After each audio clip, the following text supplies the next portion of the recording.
Salutations, my friends, and thank you for tuning in to another edition of Factions of Freedom. I'm your host, Noisera, Freedom Faction, whichever one you prefer, and I have titled this episode, Algorithmic Governance, Climate Hysteria, and the Road to Humanism. Why? Well, we're still dealing with the fallout of all the climate strike protests that took place last week.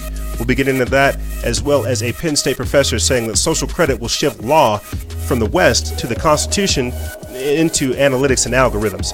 FedBook unveiling its new Supreme Court to handle controversial posts, as well as brain chips for the soldier, mind-reading AI, and so much more. We're going to finish off this transmission talking about the United Nations General Assembly summit that took place this week, and even things like Greta Thunberg. The discussion between globalism, nationalism, and things such as regionalism, the creation of the global citizen, and so much more. I had designed this episode to be short, but whenever you start to talk about these things, it kind of doesn't happen that way. A few things, I'll say this and we'll start the show. A few quick updates. The episode with Rob of Truth and Vibration finally came out over there on Fellowship and Freedom. You can find that link in the description bar below, as well as the mini-cast that we did earlier this week, Indoctrinated Generations. That plays a huge part in what we're going to be discussing in this episode. And with that being said, let's start the show.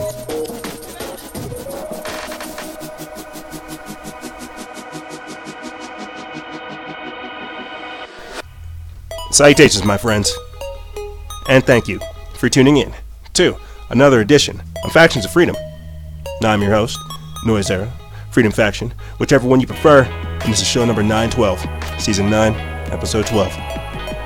There's no opening statement, but I do have a few things I'd like to say. It seems like the days that we're moving into are ones that require a completely new form of us, a completely new version. Still the same old person at the core, but another mutation of it. And I say this because I'm beginning to learn the depths of who I am doing this, and at the same time, the dangers that are really out there. You know, we took a break 2 weeks ago because I just had to.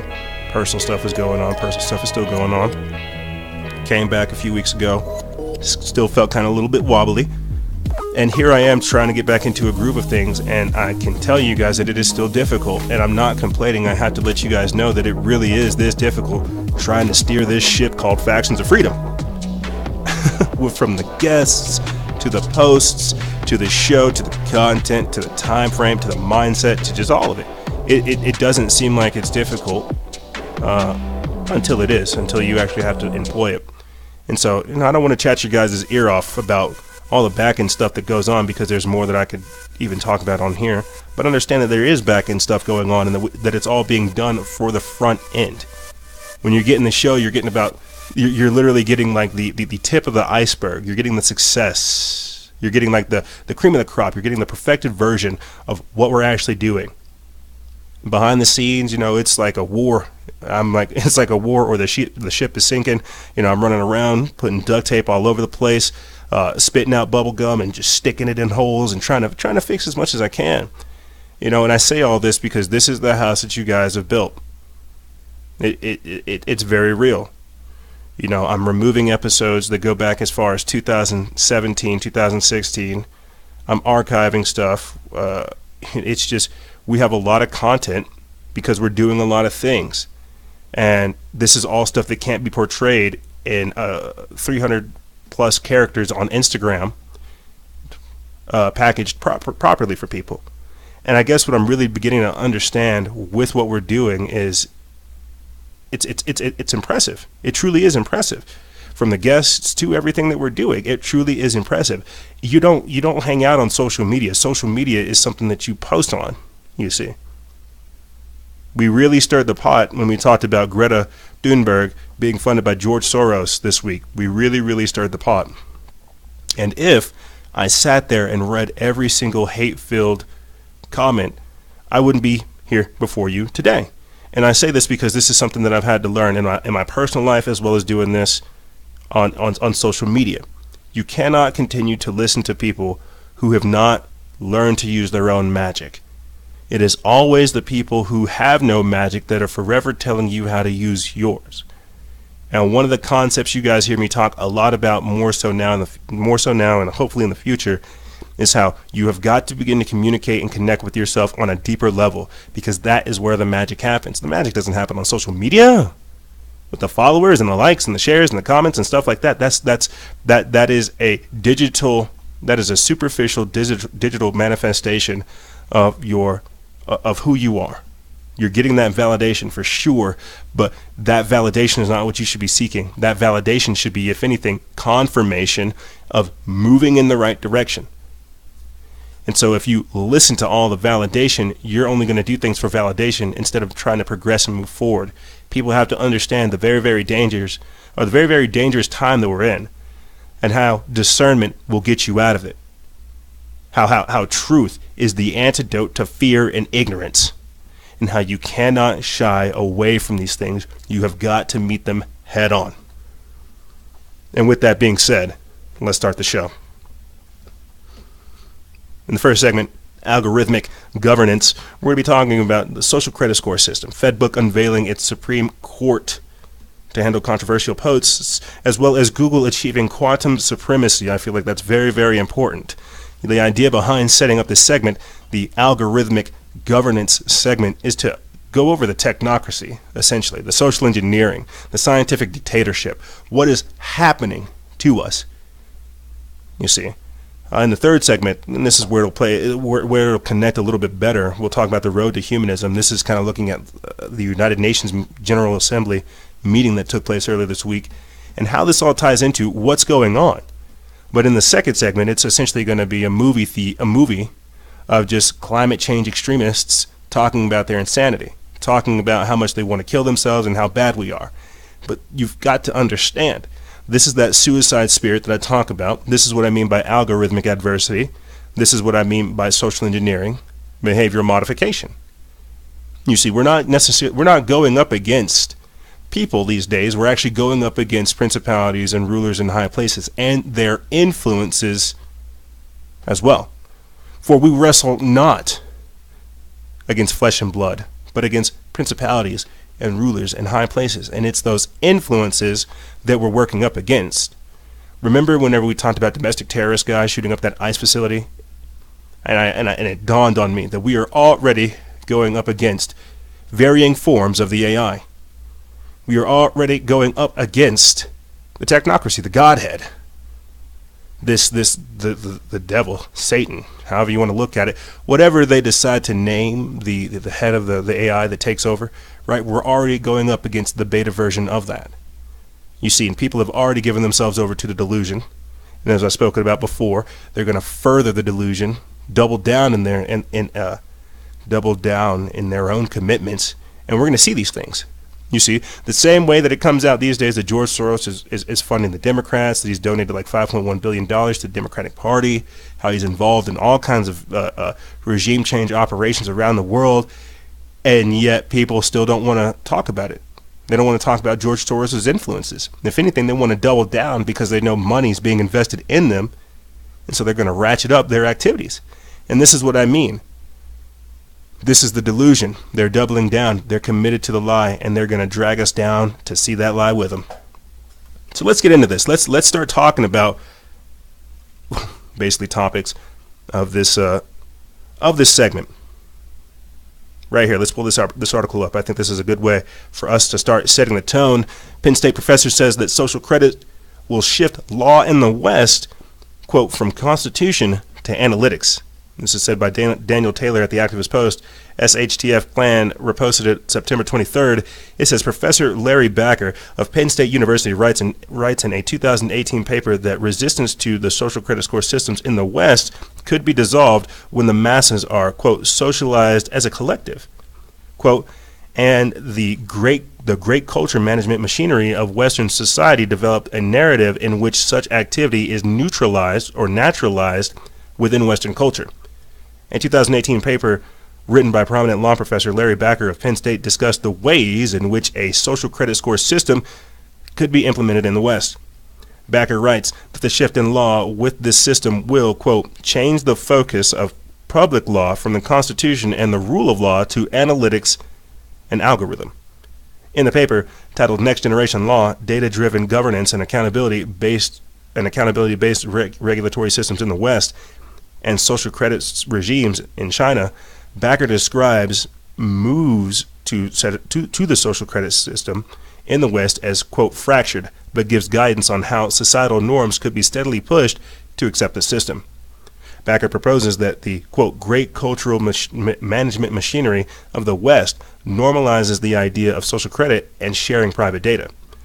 Bakker writes, but it is possible to socialize the masses, or even mass democracy as a collective, to embrace this pattern of data disclosure beyond these immediately self-serving closed-loop systems.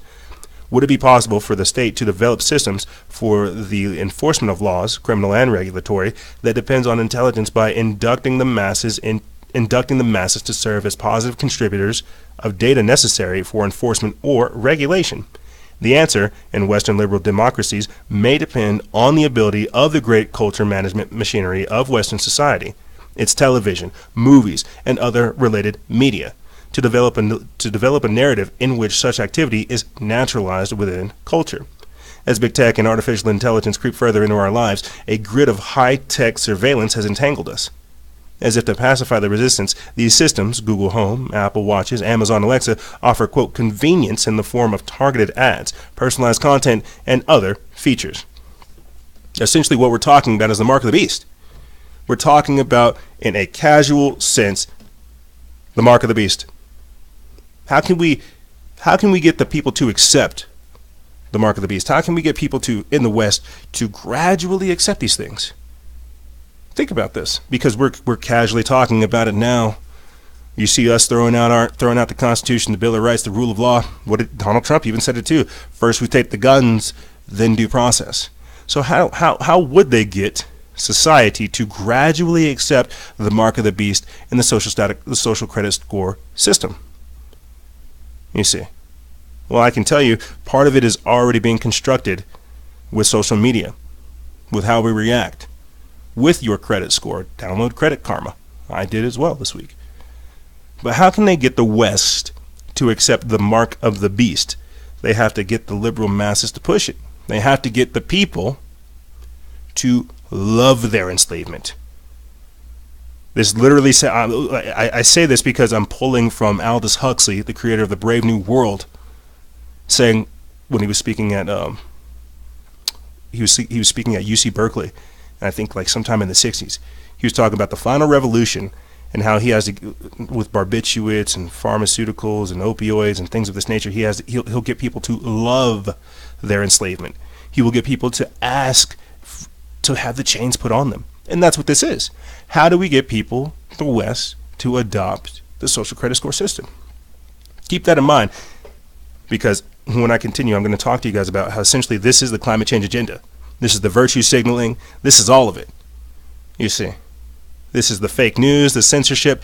This is all of this craziness that we're in right now because we cannot live here in this schism. They are trying to gradually figure out a way to get us to accept the new system, the new world order, or at least the new world order, the technocracy. You see, this is what I mean by the scientific dictatorship. But let me continue on here. It says, in reality, this system is meant to determine whether or not you will be allowed to function in the modern society. The Trump administration is reportedly considering using the surveillance grid to monitor the population for signs of mental illness, triggering authorities to confiscate firearms from, quote, dangerous individuals. In 2013, Old Thinker News asked the question, quote, will insurance companies use smart appliances to monitor unhealthy habits? As this 2013 Wall Street Journal article stated, your insurance company already knows whether you've been taking your meds, getting your teeth cleaned, and going for regular medical checkups. Now some employers or their insurance companies are tracking what their staffers eat, where they shop, and how much weight they've put on, and taking action to keep them in line. Artificial intelligence, programmed by power-hungry individuals, is steadily taking over our society. It is already censoring political opinions. It will be making medical, educational, and financial decisions. Humans are to be sidelined, and the social credit score system will be watching you closely for any deviant behavior. And if you aren't careful, you will become an outcast. Access to food, transportation, and medical care will be denied. And because we're already seeing this happen in China. We are already seeing this happen in China. I forget what the specific statistic is, But millions of people are unable to board trains. They can't get plane tickets. They can't send their kids to school.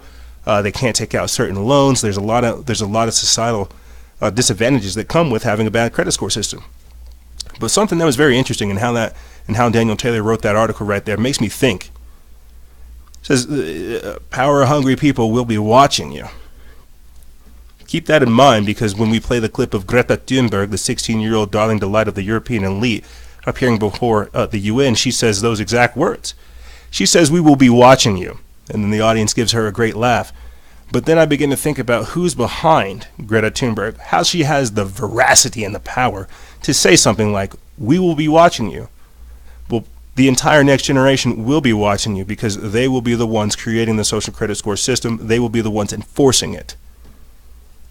If it doesn't sound like it, let's get into this next article where we talk about the FedBook creating its own Supreme Court to deal with controversial posts. And how does that tie into the next generation watching you? Well, the next generation, they're already inside FedBook. If they're not outside FedBook, where we've had some guests on that have been part of big tech and behind the scenes, so to speak, the other ones that have committed to them, the ones that are doing all the trigger words, like you get what I'm saying? The people that have already signed over to FedBook, they are now dictating to us what is right. We've already accepted the social credit score system by operating on these platforms, you see. And so what will happen whenever these people reproduce? They will be the ones to make sure that the system is upkept. But let me get into this article right here. This is from the Drudge Report feed. We put this up September 17th. It says, FedBook unveils new Supreme Court to handle controversial posts. FedBook on Tuesday released its plans for the new board previously likened to a Supreme Court that can overturn the company's own content moderation decisions. The new, quote, oversight board will govern appeals from FedBook users and questions from the company itself.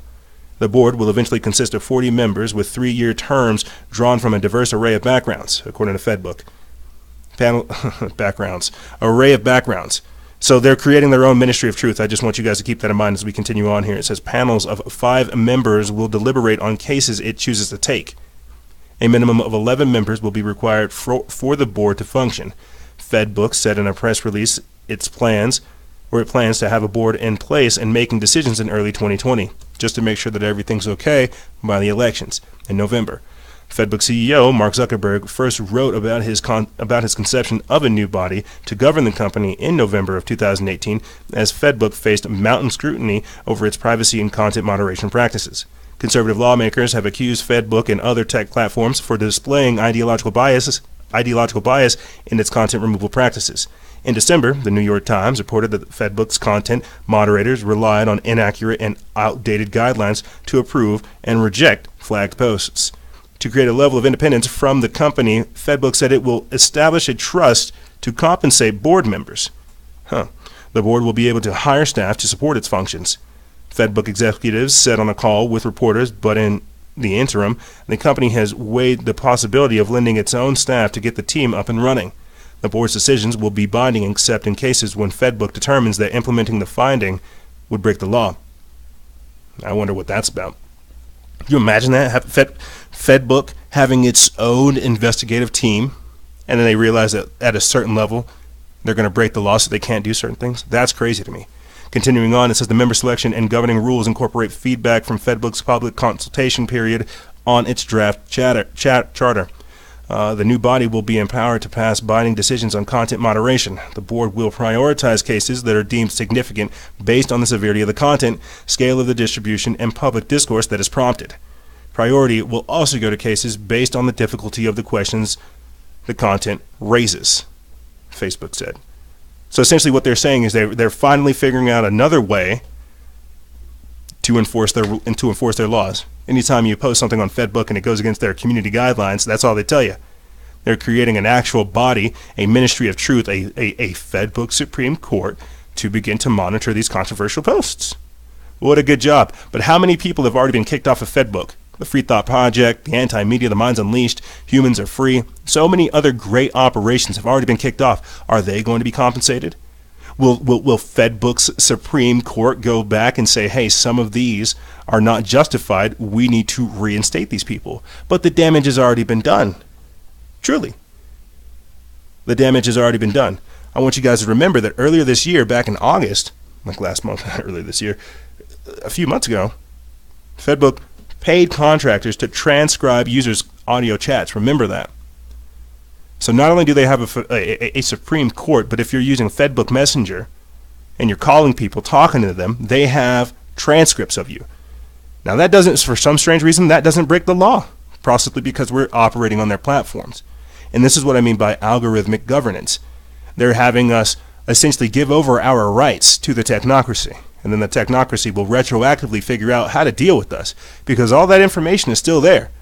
The pages may not be, the people may not be, but your information is. Your activity is. Your data.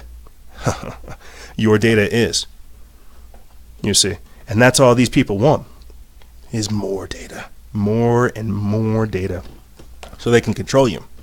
But let's not stop there. Let's not stop with FedBook trying to transcribe your audio chats and then creating its own ministry of truth to tell you what is right or wrong. Let's not stop there. No, let's go a little bit farther. Check this out. Defiant FedBook buys startup focused on, quote, controlling computers with your mind. This was put up by the Activist Post on September 24th. And on that very same day, Now the End Begins picked it up as well, saying that FedBook is spending $1 billion to purchase a tech company that will allow you to control your computer using only your thoughts. And so because we do have new listeners that are paying attention every single week, thank you guys for tuning in. I'm not going to play for you guys a clip of Regina Dugan, head of Facebook's Building 8, the former head of DARPA, now working with Facebook, talking about thought-to-text translation. They want to be able to extract your thoughts from your brain.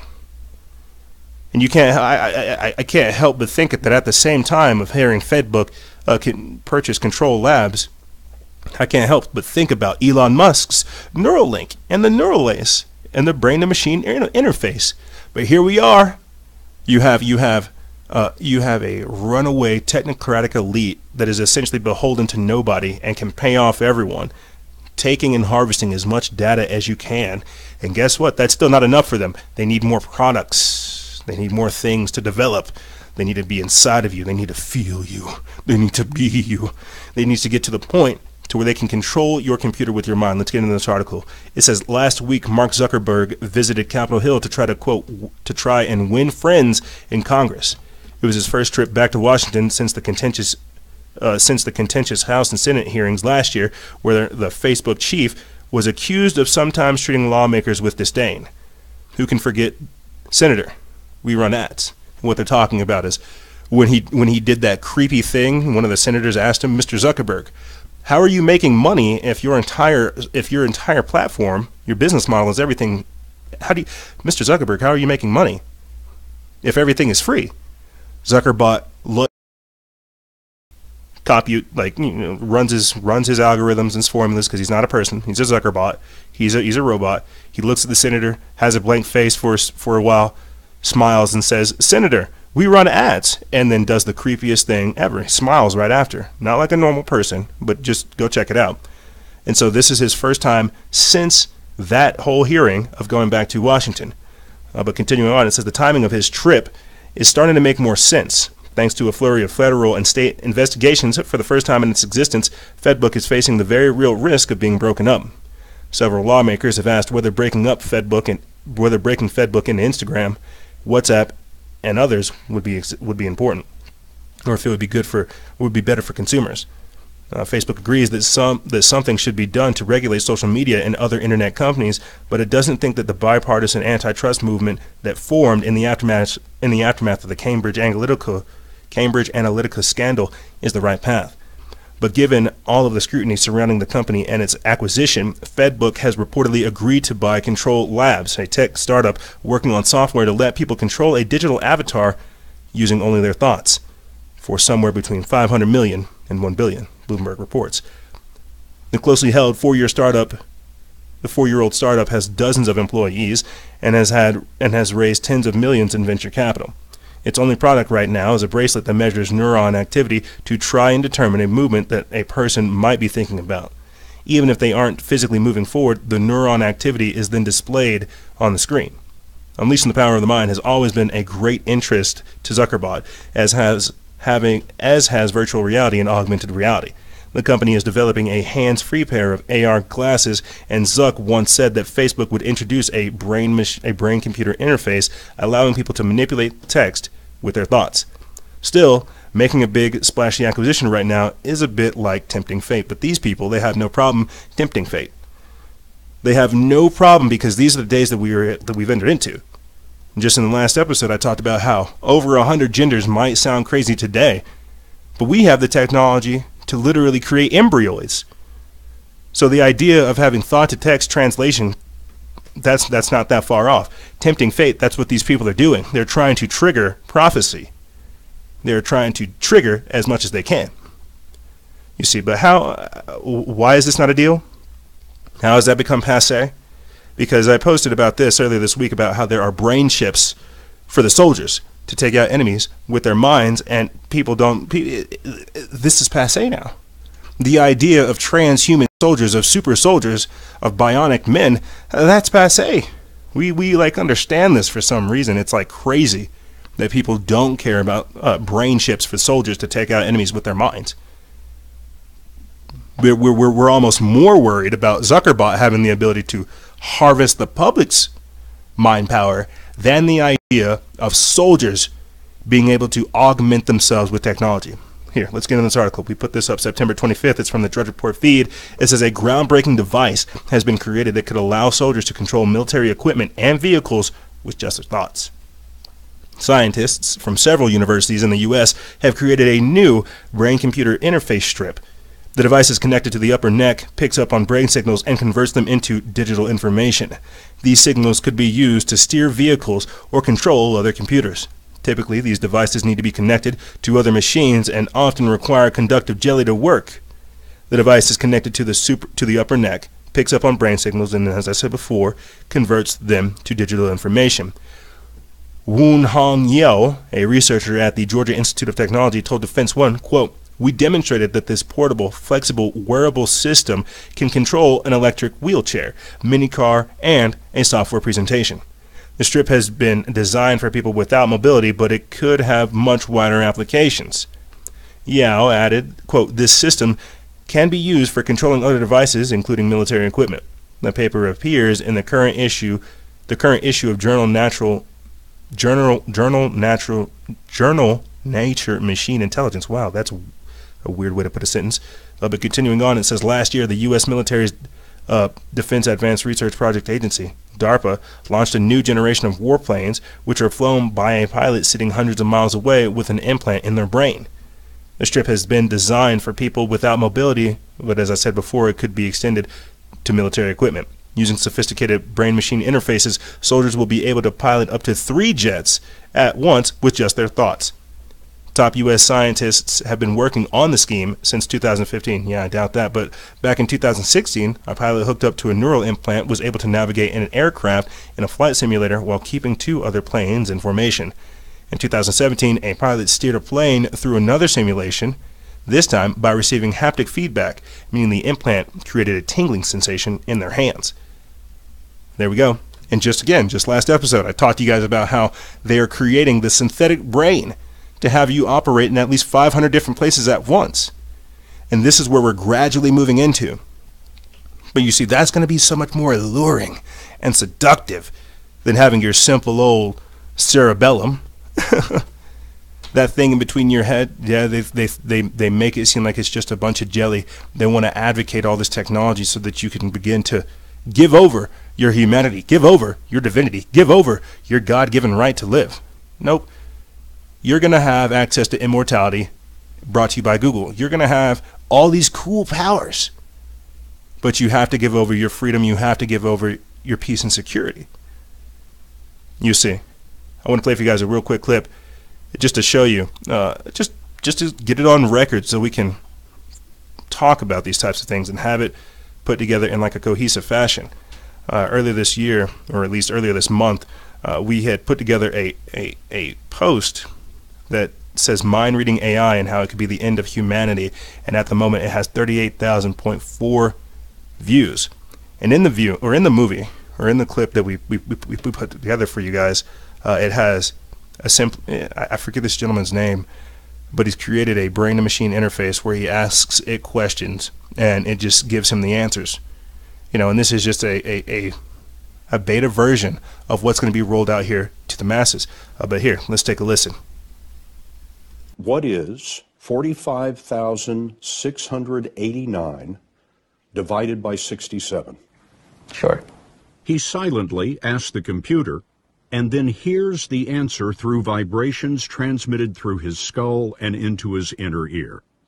6, 8, 1.9, 2, 5. Exactly right. One more. What's the largest city in Bulgaria, and what is the population? The screen shows how long it takes the computer to read the words that he's saying to himself. Sofia, 1.21 million. That is correct. You just Googled that. I did. You could be an expert in any subject. Mm-hmm. You have the entire internet in your head. That's the idea. That's the idea. Because that's the idea. But you see, one of the things I'm quickly learning, gang, and I crap you not, one of the things I'm quickly learning is you can have information, but that's not knowledge, that's not wisdom. You can have the data, but that's not wisdom, that's not knowledge.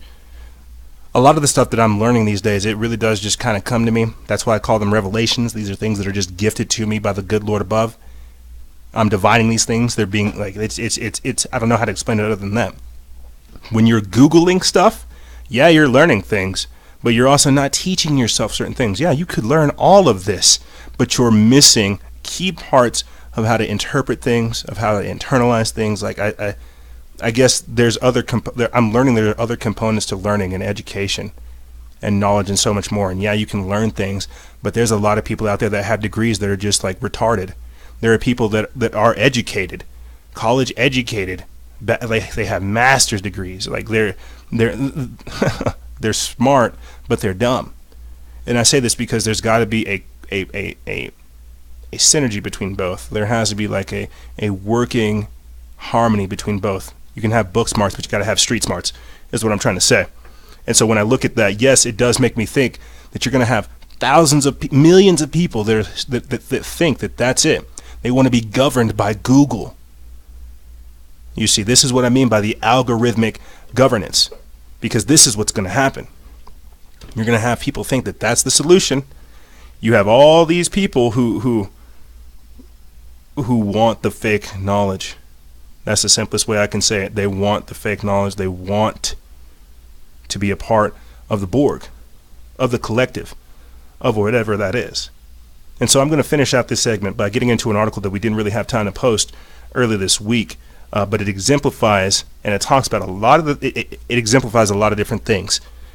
I talked before at the start of the show about the godhead that they're creating with AI and the damage that is going to bring into society, right? The idea of having algorithmic governance, being governed by Google, the scientific dictatorship, the technocracy, and so much more.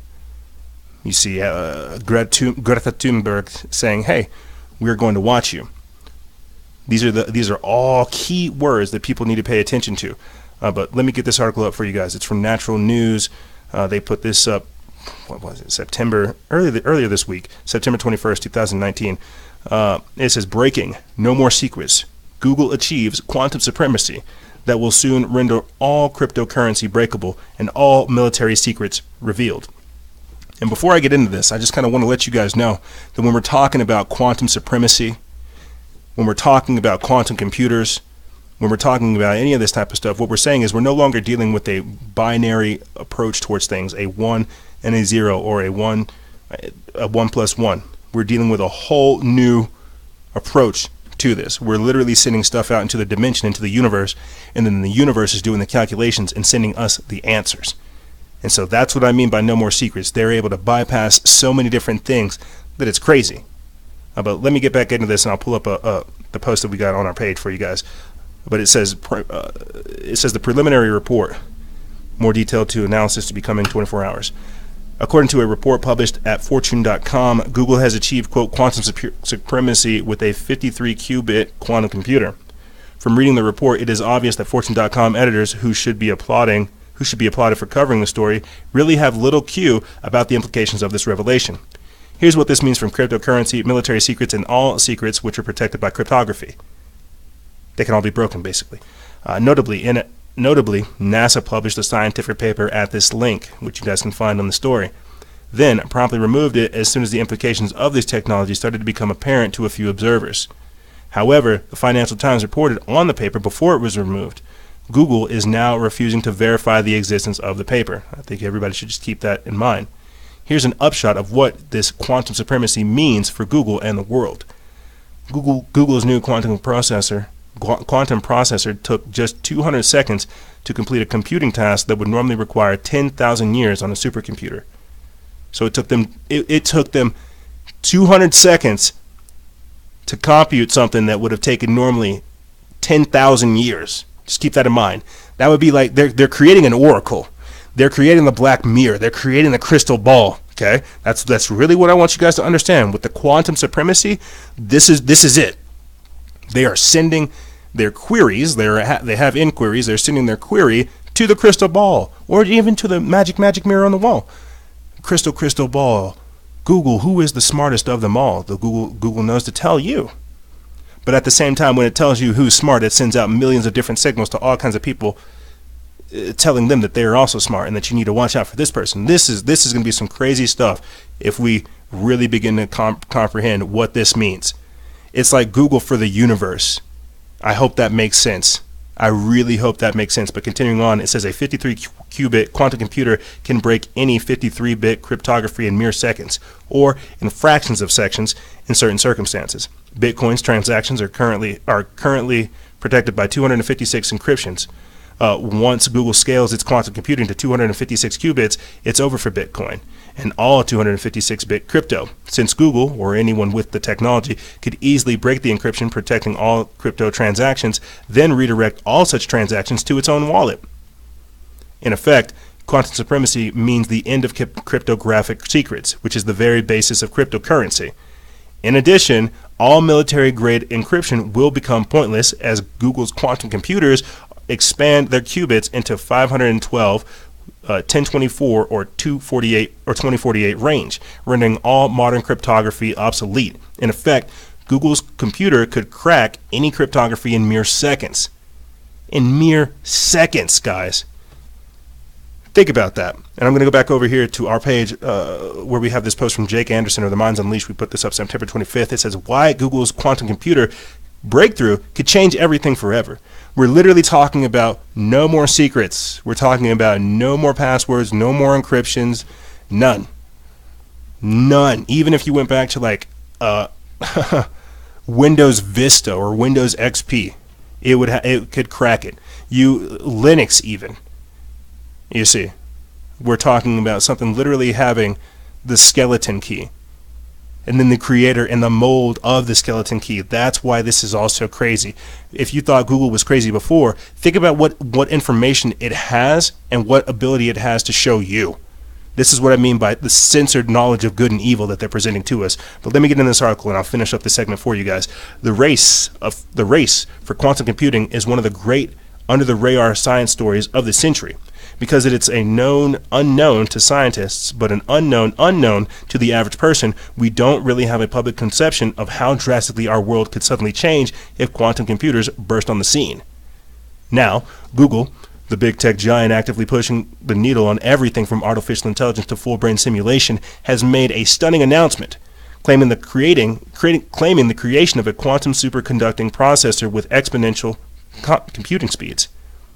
The science behind the milestone announcement is laid out in a Google research paper titled Quantum Supremacy Using a Programmable Superconducting Processor.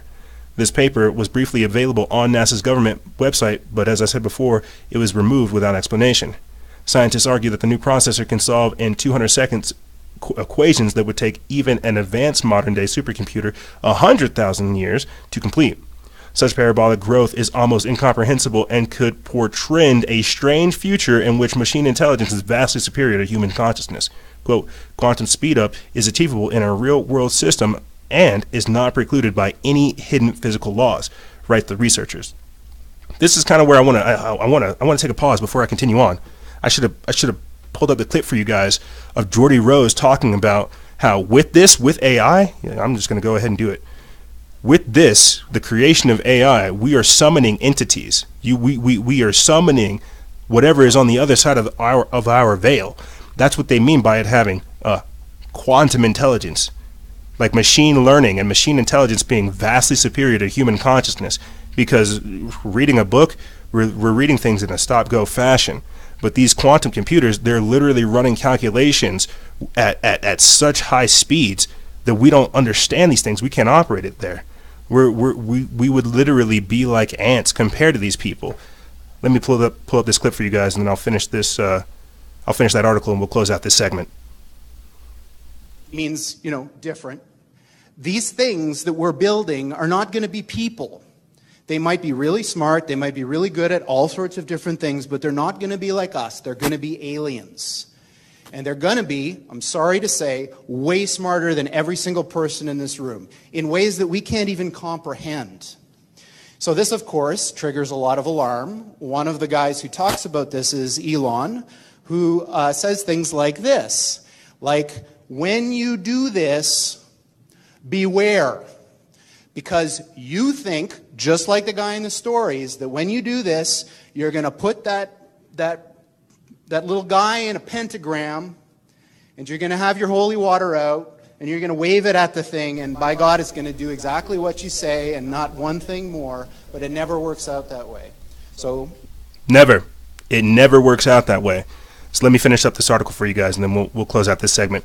Quantum computing involves tapping into the raw power of quantum superposition. This phenomena would allow qubits, quantum bits, which usually use ones and zeros to transmit data, to carry vast amounts of information. Google's quantum computer is called Sycamore and can supposedly store 53 qubits. Quantum processors based on superconducting qubits can now perform computations beyond the reach of the fastest classical supercomputers available today. The researchers said, quote, to our knowledge, this experiment marks the first computation that can only be performed on a quantum processor.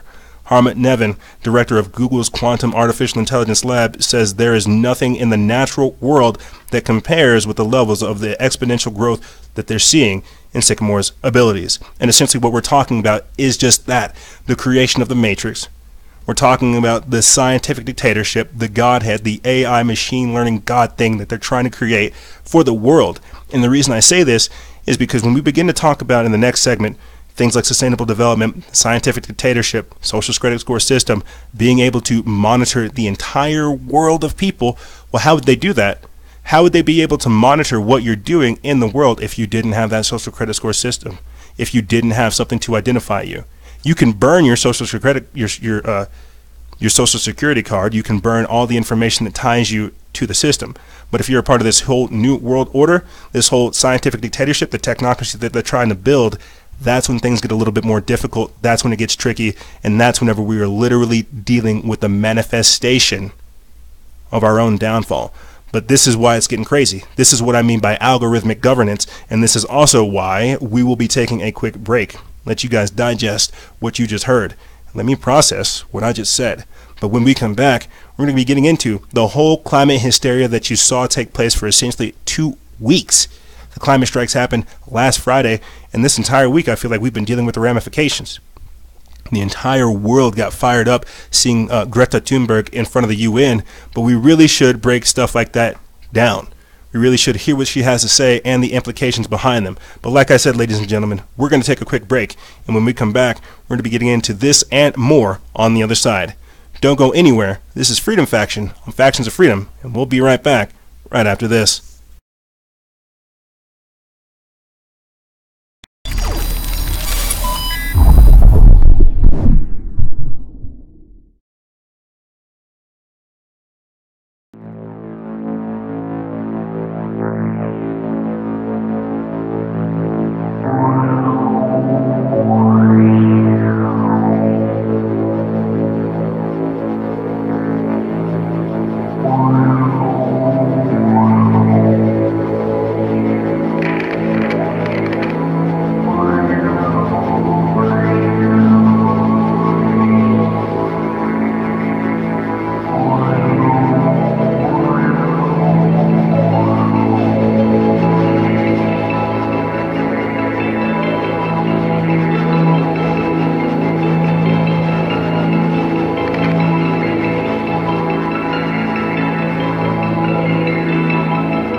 Welcome back to Climate Hysteria.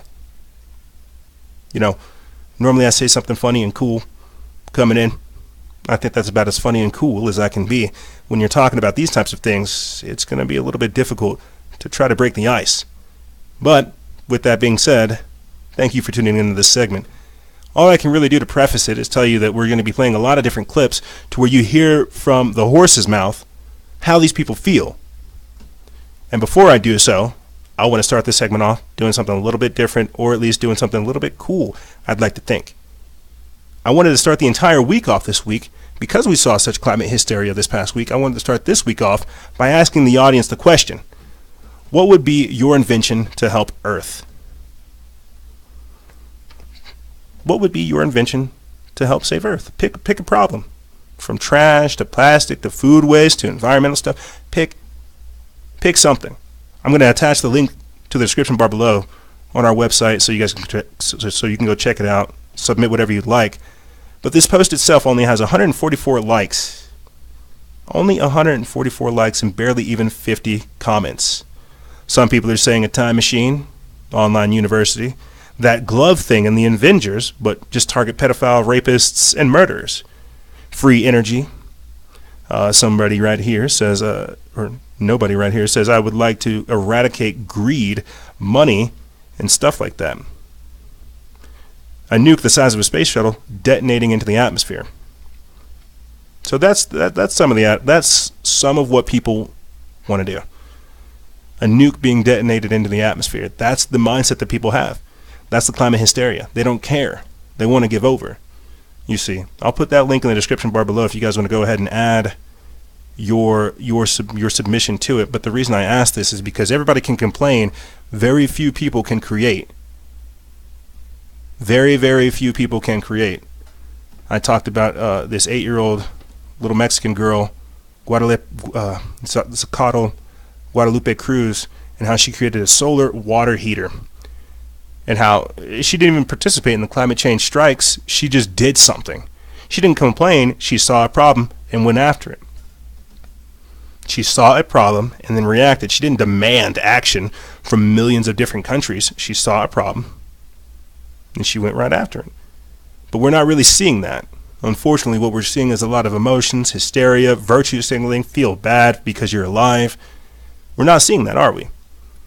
But you know who else decided to see a problem and go right after it that also didn't get media attention because it doesn't fit the narrative? Right here.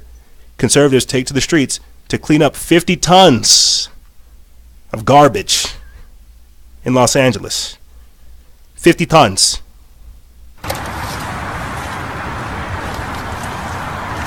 Gross. Disgusting. 50 tons of garbage, and it didn't even get any talks. Remember when they called Baltimore and Boston like crap holes and how rat infested and drug infested it is? You got people going out of their way to legitimately clean up the streets of Los Angeles because they're going to get dirty again, but they're trying to make a point of how dirty it is. Doesn't get any news. It's the same time as the climate strikes. There's not hundreds of children here. There's just like a handful of people working. Saw a problem, fixed it, went after it. Didn't demand executive or federal action. They saw a problem and then they went after it. We are being programmed to think that complaining is our superpower. That if we complain long and hard enough, eventually we can get other people to do the things that we won't do for ourselves. That's lunacy. Continuing on, let me get in this article. It's from Dean Garrison. They put this up September 24th. It comes from Sons of Liberty Media. It says the same man that led crews to clean up Baltimore, Newark, and Virginia Beach led a group of volunteers that cleaned up 50 tons of trash in Los Angeles on Saturday. And once again, the media is completely silent because it doesn't follow the narrative. It does not follow the narrative. They need the narrative of they need you to think that you're weak, you're disheveled, that you need to be disenfranchised from your power, that everything is hopeless, that you can't fix anything, that you have no power, and that it's only the government. It is only through our Father in Washington that you can reclaim the very peace that was robbed of you. You see you see the very, very clever deception that we're dealing with, and that's why it has to be exposed and called out. Continuing on, The article says, here's more from conservativemedia.com. It says, in August, a group of Trump supporters led by conservative activist Scott Pressler went to West Baltimore for a massive cleanup operation following tweets sent by President Donald Trump highlighting the dire conditions in the area. Keeping to his promises, Pressler has since led cleanup efforts in Newark, New Jersey, Virginia Beach, Virginia, and on Saturday, Pressler and some 200 volunteers headed to Democrat-run Los Angeles, removing a stunning 50 tons of garbage, according to the activist. Quote, without the help of the city, 200 volunteers picked up 50 tons of trash in 9 hours at a homeless camp in Los Angeles, Pressler told the Daily Wire on Monday. So I'm going to go ahead and stop there because that's the goodness that I want to put inside this whole segment. And I'm sure we'll cover more, but think about that. 50 tons, 200 people, 9 hours. That's all it takes. And they want government to run things? Bro, there's so many holes and there are so many potholes around the entire country that these people can't fix. We have corrupt politicians, and you want the government to clean up things? They can't even clean up after themselves. That's why we have whistleblowers and people leaking things. But I digress. That's a whole different discussion. Let's stay the topic here. Environmentalism. You see the climate hysteria. I'm not going to tell you guys that climate change doesn't exist. I'm going to tell you that this is not the first ice age we've had. This is not the first flood we've had. There's been so many times where climate change has happened, but what we're being specifically garnered or specifically curated to think is that it is mankind's impact upon the earth that is detrimental. And as we discussed this past week with NBC's Climate Confessions and so much more, it truly is an anti-human agenda. They are trying to really, really get it in your head that you are a disgusting human and that either government and through government, science, and technology that they can fix you. This is the softcore version of the transhumanist thing, and they have to introduce it with the Gaia worship, with pushing this whole Earth mindset. It has to be anti-human, pro-Earth. I'm pro-human and pro-Earth. Oh my gosh, what a crazy concept! But you see, I hope this makes sense. The machines will take care of Earth. Humans, you are bad. Humans, you are bad. You are a detrimental force upon the planet. So let's get into this. The climate change, climate strikes, and Greta Thunberg. Greta Thunberg. I hope now, for all the times that you guys have heard me talk about her, I hope it's beginning to make sense about how these people can be created and rolled out in front of you just to have you do a certain thing, just to have you feel some type of way. But right here, let's get this video up of Greta Thunberg throwing her climate tantrum at the UN.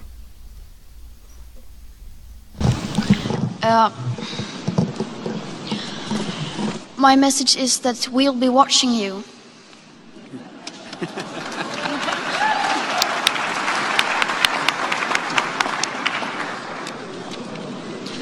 This is all wrong.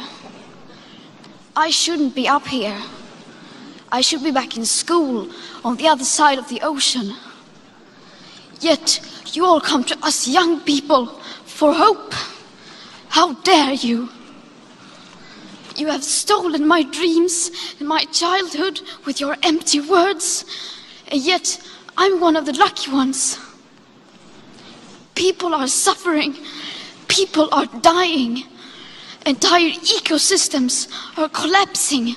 We are in the beginning of a mass extinction, and all you can talk about is money and fairy tales of eternal economic growth.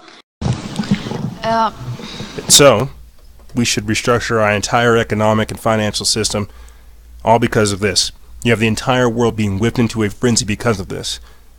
And I hope I have the ability to explain why there are so many things going on here. Okay, so let's try to break this down. Gosh, what is the best way to explain this? There are so many issues going on that she is right, but you have to understand she is created. Greta Thunberg was created to literally tell you to feel bad about what you're doing. We are bringing in Agenda 21, Agenda 2030, and then after that, Agenda 2050.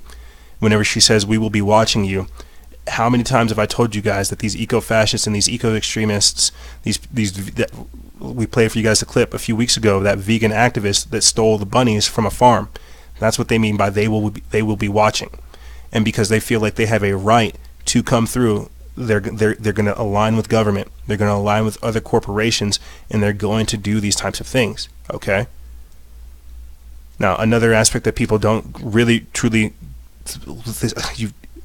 one thing people have to understand is this girl is 16.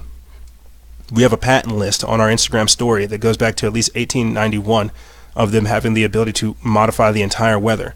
So let's just say that from, let's just say 1900s into where we're at today, they've been spraying something up there in our atmosphere for almost 100 years now.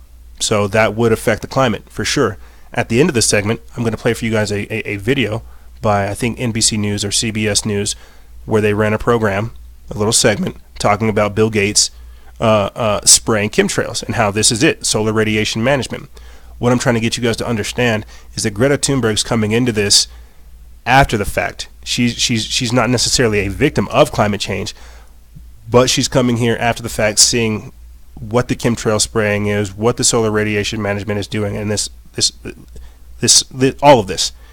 What I'm really trying to get around to telling you is that because they're working a specific angle, these people, these environmentalists, will get to a degree to where they advocate for the very chemtrails that are destroying the environment.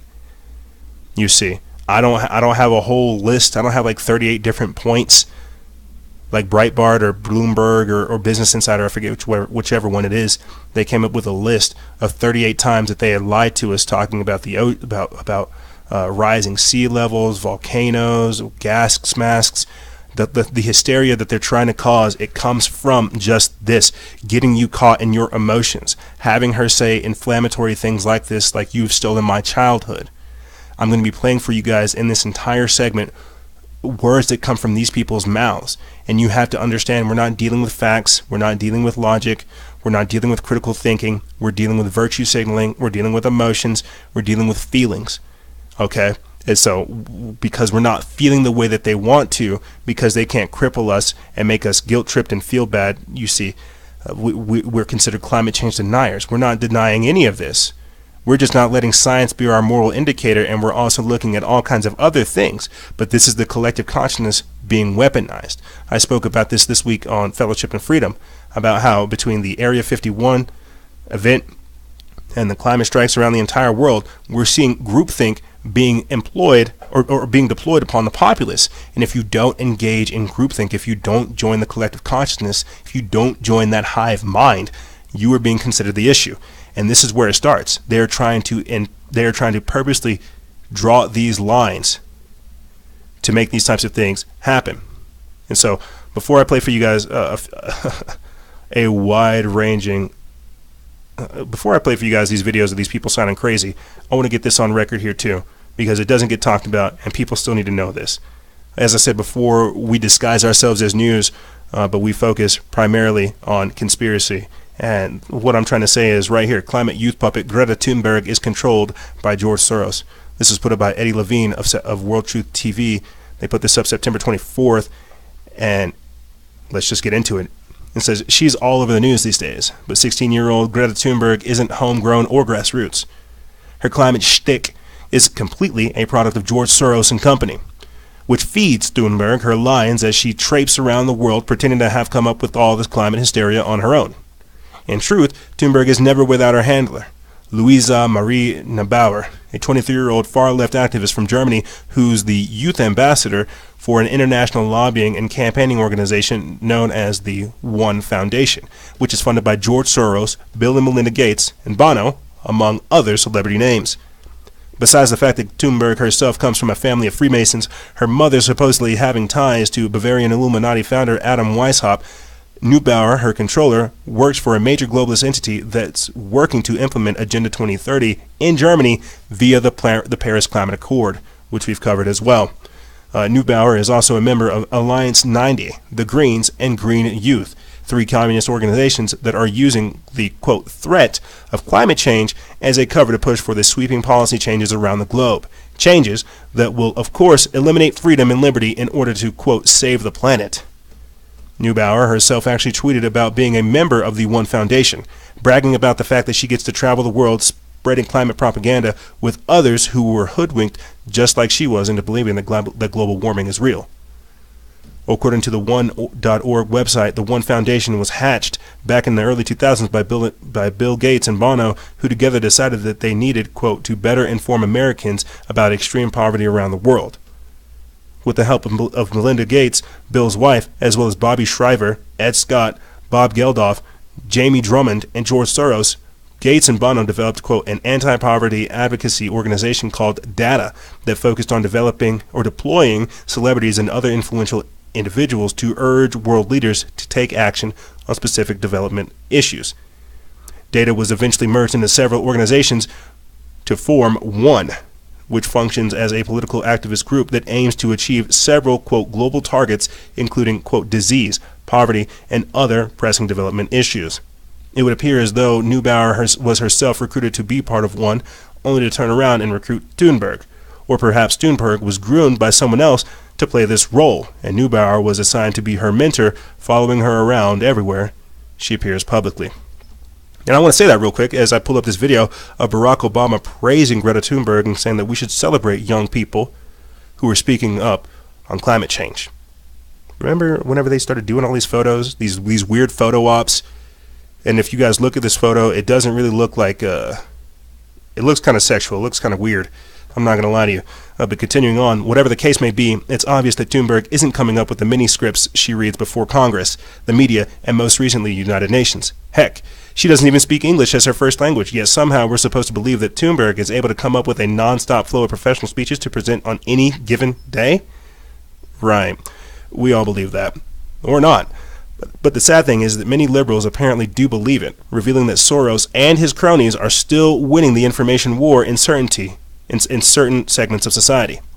No matter how many times climate change is exposed as a total hoax, there's still a contingency of the populace that believes it to be the gospel truth, especially when little girls appear all over the news to reprimand the world about the science behind it. Quote, so-called climate change remains the greatest fraud being perpetrated on humanity, wrote one commenter at the Gateway Pundit. Quote, it is nothing more than a multi-trillion-dollar taxation and wealth redistribution program schemed by the United Nations to destroy America by destroying capitalism. Thoroughly agree. And right here, they have Greta Thunberg standing right here next to Alexandria Ocasio-Cortez. And remember, I reported on that as well when that happened. And this is what I mean by these controlled people, these puppets that they just erect and put in front of you, and we're told you have to believe everything they're saying. Everything. You have to believe Alexandria Ocasio-Cortez was a bartender and she came out of nowhere from the Bronx, and that she cares about this stuff, and she goes down to the border in like a pale white suit and just does a photo op. You see, and remember, we've reported on Greta Thunberg right before she actually came to America in an ancient German forest, hanging out with eco-extremists. And this is before she came to America, before she had that free boat ride by the royal family of Monaco across the ocean to come here. Yeah. These people are about as real as a $3 bill, and that's what people have to understand. I'm going to play for you guys another video saying that the world's going to end. So what's the point in studying? This is what these people are promoting. How is that? How is that hero worship? How is that awesome? What she's doing is she's creating anxiety. She's creating fear. She's creating panic. She's the real fear monger. Yet people are eating it up, and that's the insanity. That is the hysteria that I'm talking about. It is an anti-human, world-ending philosophy. It is pro-Gaia, earth-worshipping. It is an anti-human agenda. And when Eddie Levine is writing that it's going to be a wealth redistribution program, that's precisely what it is. This is Agenda 21, Agenda 2030, Agenda 2050, transforming our society, sustainable development, the Georgia Guidestones, keeping humanity in harmony with the earth. You see, and so because I have I'm not even going to virtue signal to you guys and tell you how much I love the earth and how much I like being out in nature, going on my whole green mirror to black mirror talk. I'm not going to do that, because that's what the climate sins is. That's the climate confessions. Talk about how much you love earth. You see, but I digress. Let me get this video up for you guys, because what you have to understand is what these people are creating is anxiety, is depression. You have these kids coming out of high school saying, what's the point of existing if there's going to be no future? And yet they want to prop Greta Thunberg up as if she is the Joan of Arc, as if she is the modern day Messiah. It's like, how are you a hero whenever all the followers you have are killing themselves? And that's the even crazier part. Children are aspiring to be like Greta, not knowing that she's created like this and thinking that that's it. That's the superpower. But I digress. Let me get this video up for you guys. We put this up September 20th. It's from Planet Free Will, and it's from the House Foreign Affairs Committee. It says, teen climate change activist says the world is ending, so what's the point of studying? It's just really hard to grow up in a world full of ifs. You know, I don't think a lot of people in Congress understand the conversations that are happening in everyday American high schools, but we're constantly asked, prepare for your future, study for your future, do this for your future. But our world is full of ifs. I'll be talking to my best friend and she'll be like, yeah, you know, I really want to see this natural place sometime if it's going to still be around. I really want to study to be this if that's still going to be a possibility. And it's just like this constant looming uncertainty. And it's this weird form of nihilism and weird just fear that's been existing in my generation, where kids are joking like, what is even like the point? The world is ending. What are we studying for? What are we doing? And it's this kind of depression. It's this fear that is not just among me or my panelists here, but everyone. And that anxiety is something that no child should ever have to fear. Because if you think about it, if you go back to what is the purpose of, it's just really hard to. I would definitely recommend you guys go find the full clip because they do have legitimate concerns. But at the same time, this is what happens when you have people that religiously buy into the propaganda. Who offers you your future? Who offers you your future?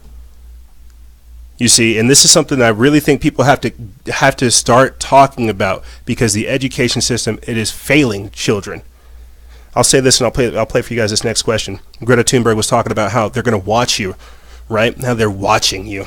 These kids, they think that they have no reason in pointing, no reason in studying, no reason in having a future. All they want to do is protest. We just had the climate strikes protests this past week, right? Well, because it's sanctioned by the school, these kids begin to just gradually attend more protests, forgetting their education, and so then they realize, like, hey, there is no point in getting an education, having a life, moving forward, because the world's going to end. They buy into the lie.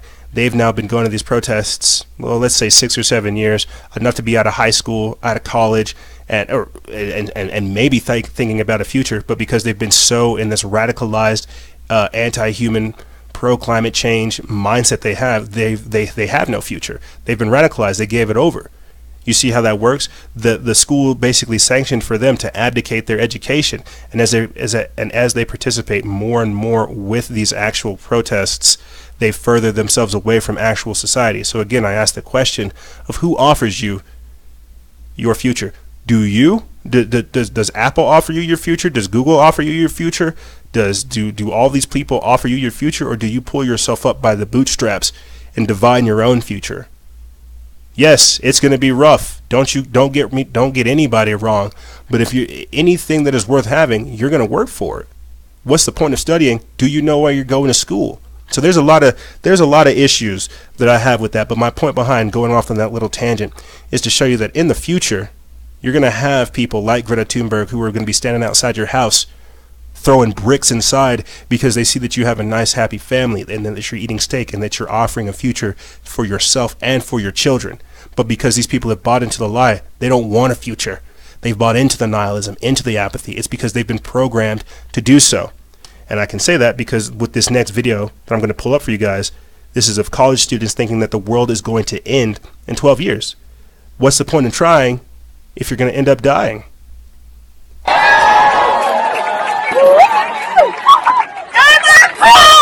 more oil! Keep our carbon in the soul! No more coal! No more oil! Keep our carbon in the soul! One thing I'm kind of wondering about is the statistic I've been hearing that in 12 years the Earth will be uninhabitable. Do you guys buy into that? Yes, of course. Yeah. Yeah? And it's very serious. Huh. What do you plan to do to fix it? Coming to strikes like these and really fighting for it. Bruh, come on. All right. So you think that capitalism and climate justice are incompatible? I do think so, yes. I think the overconsumption, and I think our lifestyle, the lifestyle that people live here, the life of comfort, is definitely what causes that, yeah. So what steps could we take to reduce this life of comfort and become more sustainable? I think there needs to be a shift in our lifestyle. I think we need to make our lives a bit more uncomfortable, the way they should be. I think we should be learning of the consequences of all the actions that we... There you go. There you have it. And they are going to bring the consequences. They feel like they have a moral right to come right after you because, well, you're eating steak. You're driving a gas car. You're not driving a hybrid or an electric car. How dare you? How dare you? Do you not see the stakes that we have, EJ? Why are you not converting? And I have to use that word because that's exactly what it is. Why are we not converting to the climate change religion? The world's going to end. Don't you want to save it? You meat eater, you carnivore. Don't you want to save things? You need to convert to our way of thinking. You are bad. Your lifestyle, as to use even some of their words, it is unsustainable. We offer the selections. We offer the future. We have the keys and the answer. And not once did I hear any of those people talk about going vegan. That's a crazy thing. I thought I would hear people say, like, this guy could have just said that, go vegan. Don't make us uncomfortable, just go vegan. If enough people went vegan, hey, maybe we wouldn't have to worry about this. But that's the thing, there's not a respect of individuals there. This is why they're preaching tolerance. You see, it's not respect of the individual or the ideology of what's going on, cultural or any of this type of stuff. It is tolerate. It is convert. You see how when they begin to take control of the language, they can gradually begin to shift our mind. I asked a question in our Instagram story, why are children being used for political gains? And every single response we basically got was dead on, because they understand that with children, you can pull on your heartstrings, and if you attack them, they say, oh, look at you attacking children, blah, blah, blah, blah, blah. They are being very, very clever in how they're getting this across. Realize that Hitler used children. A lot of dictators use children to get their agenda across. I forget who said it, but I think it might have been Stalin. He said, give me the children, then come the women, or give me the children, then I'll get the women, and then the men will come right after. We are literally looking at the next generation, using this climate hysteria, that will begin to usher in the Agenda 2030 to begin to transform our society towards a more sustainable developmental system. This is it. And this is how it starts. You see, this is what like just last week we talked about how NBC News said, confess your climate sins. But that doesn't matter. We're not, it truly is crazy to see me. Just last week, to see this, just last week we talked about NBC News and their climate confessions, or confessing your climate sins. If you have done wrong to Mother Earth, let her know. Don't confess your actual sins to God. You see how they do that? They call it climate sins, acknowledging that there is sin, but that you have climate sin. You need to not acknowledge that you're doing bad things in your own personal life and begin to go through that transformational process. No, you need to look at how screwed up you are through this lens that we're providing you. You see, and that's why I'm trying to take the time to gradually explain the difference and how crazy it really is. You see. Right here, we have 500 scientists that write the UN saying there is no climate emergency, yet that's not enough because it doesn't fit the narrative. Like conservatives cleaning up 50 tons of garbage out there in California, it doesn't fit the narrative. It does not fit the narrative. You see, I want to read this real quick and then I'll get into this next video. It says right here, put this up September 24th. It's from Sign of the Times. It says more than 500 scientists and professionals in climate and related fields have sent a, quote, European climate declaration to the Secretary General of the United Nations asking for a long overdue, high-level, open debate on climate change. Just as 16-year-old Swedish climate activist Greta Thunberg addressed the UN Climate Action Summit in New York, accusing world leaders of robbing her of her future, scientists were begging the United Nations to keep hysteria from obscuring facts. Quote, climate science should be less political, while climate policies should be more scientific. The declaration states, quote, scientists should openly address the uncertainties and exaggerations in their predictions of global warming, while politicians should dispassionately count the real benefits as well as the imagined costs of adaptation to global warming, and the real costs as well as the imagined benefits of the mitigation. The scientists underscored the importance of not rushing into enormously expensive climate action before fully asserting the facts. Quote, there is no statistical evidence that global warming is intensifying hurricanes, floods, droughts, and such like natural disasters or making them more frequent, they declared. Quote, however, CO2 mitigation measures are as damaging as they are costly. For instance, wind turbines kill birds and bats, and palm oil plantations destroy the biodiversity of the rainforest.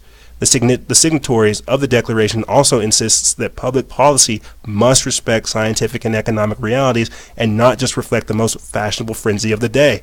Quote, there is no climate emergency, therefore there is no cause for panic and alarm, they note. Quote, we strongly oppose the harmful and unrealistic net zero CO2 policy proposed for 2050. If better approaches emerge, and they certainly will, we will have ample time to reflect and adapt. The aim of international policy should be to provide reliable and affordable energy at all times and throughout the world, they state. So this is, I'm glad that I'm glad we're listening to scientists. Wow, crazy thought. Who would think that they actually know what they're talking about? I say that tongue in cheek because this is where we're at. The emotions, the irrationality, the expedition, just the frenzy, the hysteria surrounding this is, as they said before, it's obscuring the facts. We're not able to get down to brass tacks because people want to feel some type of way. Today's harder than it was yesterday. Climate change. My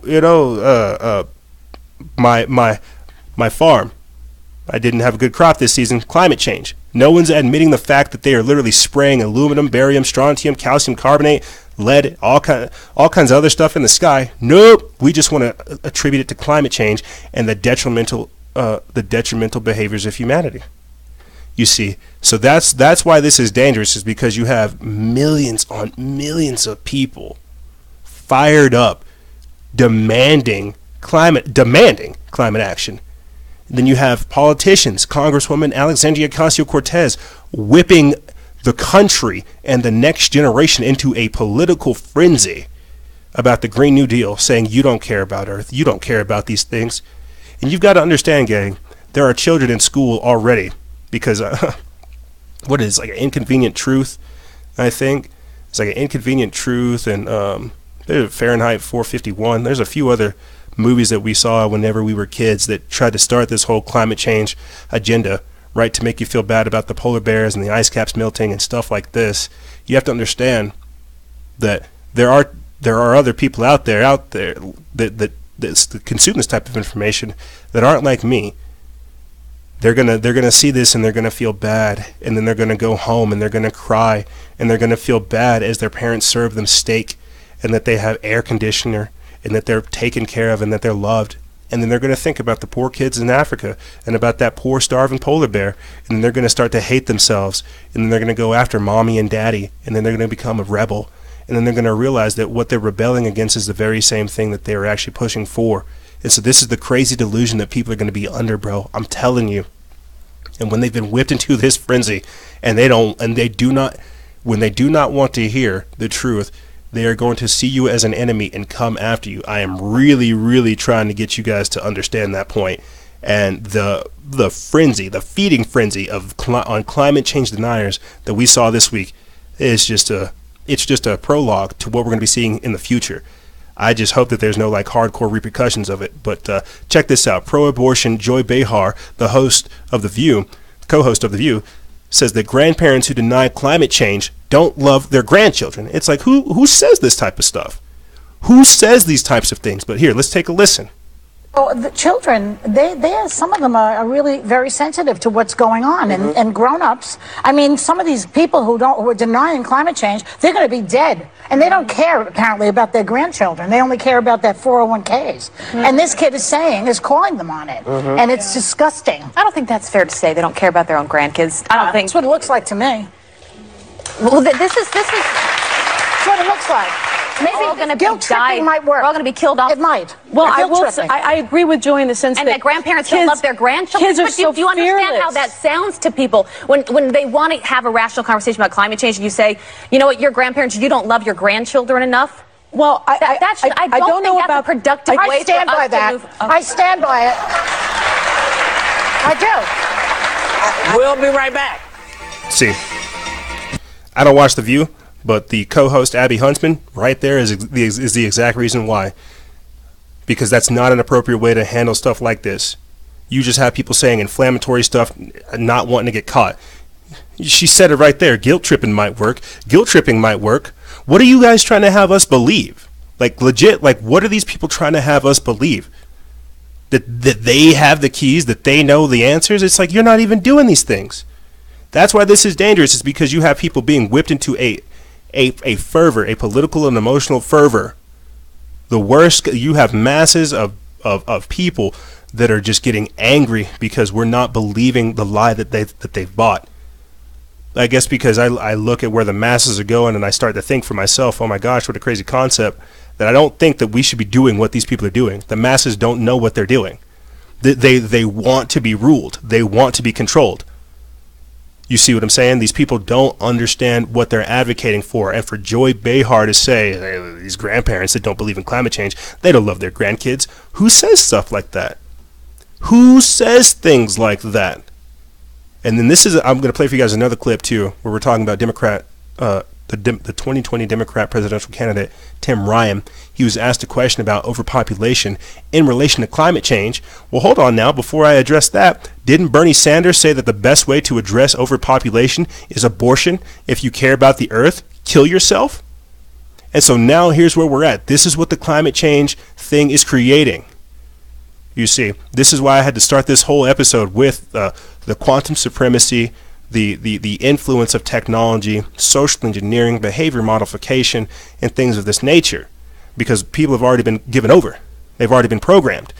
And so because we're buying into this overpopulation myth, we're buying into the climate change, we're essentially starting to talk about the operating parameters of the technocracy, of the scientific dictatorship. They have to be able to monitor every single thing, from the food production to the water filtration, and to even how the sun, or to how these solar panels, how they absorb the sunlight, and the duration of charge that they have there. They have to have this all online. This is all ones and zeros, itemizing humanity, categorizing our existence. You see, and the only way they would be able to do that, to even notice the minutia of a change, is to have something like Google's quantum supremacy, to where it can have all of these different calculations running at all the times, using every single appendage it has to run this machine. But let's get back to climate change, the climate hysteria. You see, I've talked to you guys time and time again about the damages of thinking in this extreme and what it's going to do. But this is we're trying to have sensible conversation. Behind closed doors and in academic settings, these things are being discussed, and they're actually being influenced upon. People are believing these things, and they're having the effect that they're having. What I'm trying to say is the entire next generation is already in preparation for Agenda 2030. Not even 21, Agenda 2030, and then what comes after, Agenda 2050. And so they're asking these questions. They're trying to figure out how to transform the world, because they're being told it's going to end in 10 to 12 years. So they have to start fixing things now. That's why that's why you have people going on these birth strikes for climate change, abortion for climate change, eat human flesh for climate change. This is nuts. This truly is nuts. But here, we put this up September 23rd. It's from Alicia Luke of Freedom Outpost. It says 2020 Dem asked about overpopulation. And Representative Tim Ryan says that government needs to be involved in family planning. So let's just say, and I just want to say this before I play the clip, let's just say that we all buy into this climate change thing. 2.5 kids, right? That's the replacement rate that we should be at. We're so far beneath it that it's just we're beneath the replacement rate. But let's get back into that. The rates, the numbers, the 2.5, family planning, government, one-child policy. You see how we ended up just becoming like China, just like that? What happens whenever you're not allowed, and we've talked about this time and time again. Cory Booker, I remember reporting on this after the passing of the first Democratic presidential debates. Cory Booker wanted to create an office for the White House Office for Reproductive Freedom. I think that's what it was called. And my mind said that anything the government creates with the word freedom means control. And so I saw that as Cory Booker saying that he wants to control reproduction. And here we are with Tim Ryan talking about overpopulation and family planning and how that's what the government should be doing. They're trying to figure out how to tell you who can and cannot have a kid. This is eugenics. This is epigenetics. This is the movie Gattaca. But I digress. Let me play for you this video. Hello, Congressman Ryan. My name is Clayton Canal. I'm in the McDonough School of Business here, freshman, probably studying finance. My question is... But not sure, just yet. Yeah, not yet. My question is, what effect do you feel that overpopulation has with global warming, and should we be doing anything to combat this? It's about resources.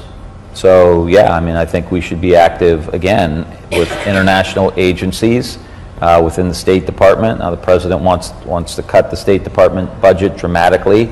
We need to be involved in the United Nations family planning efforts around the world. I think we need to continue to do that. It's an important approach that we need to continue to make. Hello, Congressman Ryan.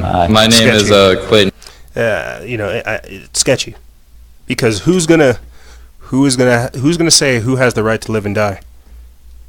Well, a lot of the news articles I don't post about are how many people get like euthanized, and they're still alive. Basically, I read an article earlier this week about a man that was struggling with depression, and his family begged them to. They begged the doctor not to euthanize him, and they went ahead and euthanized him anyway. So overpopulation. Who gets to decide who lives or dies? I'm serious. If we're already killing babies, when after they're born up to 22 weeks, right up to it, who gets to live? Who gets to decide who lives or dies? This is when the mental health thing comes into play as well. You've really got to start thinking about the society. This is what they mean by transforming society that they're trying to create. What kind of world is this? You got Joy Behar trying to virtue signal and guilt trip you into thinking that you don't care about your kids because you don't believe in the climate change. You got protesters blocking D.C. traffic. You got people going all over the world screaming, "We demand action," but not planting trees, not changing their diet, not, digging out a canal to let river water come through. I don't know. There's all kinds of different things that could be done, but I can tell you what doesn't help: complaining and then getting in other people's faces and saying you are the problem. Because then when you do that, you have four fingers pointing right back at you. But these people are whipped in such a fervor and such a delusion that they don't want to hear these types of things. We are literally seeing the collective consciousness being weaponized. So I want to end this segment by playing a little bit of this ABC News, or this clip from, I'll just play that. Yeah, I'll play this little bit of the clip, and then I'll put the Instagram TV link in the description bar below. But it's of this CNBC News clip where they talk about Bill Gates getting involved in chemtrails, where he's spraying stuff in the troposphere, the ionosphere, the stratosphere, the atmosphere. And this is something that's never talked about. And as I said before at the start of this segment, gang, the very same people that are screaming climate change now will be the very same people that are demanding that we spray chemtrails to stop the sun. These people who have been whipped into this frenzy will begin to think that spraying chemtrails is good for the environment. But let's continue. Meanwhile, Bill Gates is backing the first high-altitude experiment of one radical climate change solution, creating a massive chemical cloud that could cool the Earth. It's called solar geoengineering, and it's highly controversial.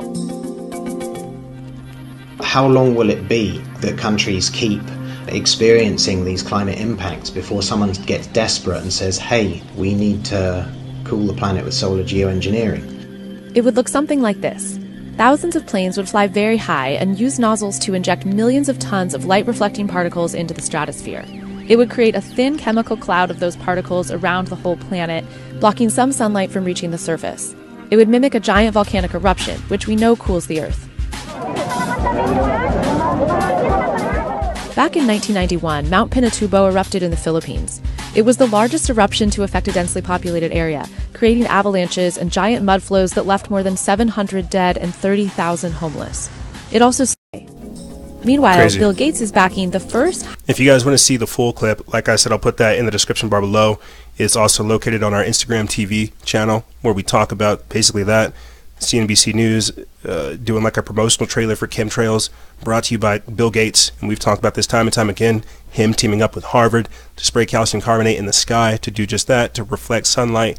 You've got to think about, again, the world they're trying to create. This is an ice age. This is a cold world.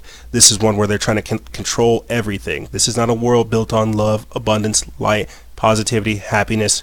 This is one that is built on control. And you could even make an argument for that. The elemental difference between hot and cold, and what these people are doing. What they're doing is cold. What we're trying to do is be alive, be filled with life, be filled with the fire of divinity, be filled with the sun. These people are as cold as the way they're trying to make this earth be. And wasn't that it? Didn't they say it was global warming? So wouldn't we need? You see what I'm saying? Now it's global warming and climate change. Wouldn't we need the sun's light? Why would they want to reflect it? And there's so many other environmental issues that come with this. That's why we've created this entire show, the network, and to have guests on to talk about this stuff, because it does not make sense. But then again, we're also taking the word of people who have built deep underground military bases in remote parts of every single country. So yeah, I think what they're doing is it's a great thing. You know, we should support these types of chemtrails. But like I said, gang, this is the world they're trying to create. And we're going to take a quick break. And when we come back, we're going to be talking about the road to humanism. The UN chief warning about the world divide between China and the USA. The Pope inviting world leaders to a global education alliance to nurture the dream of humanism, as well as the announcement of the impeachment inquiry process. They're trying to kick Trump out, and I'm curious what kind of world that's going to be like. But like I said, ladies and gentlemen, we're going to take a quick break, and when we come back, we're going to be talking about this and more on the other side. Don't go anywhere. This is Freedom Faction, Factions of Freedom, and we'll be right back right after this.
That's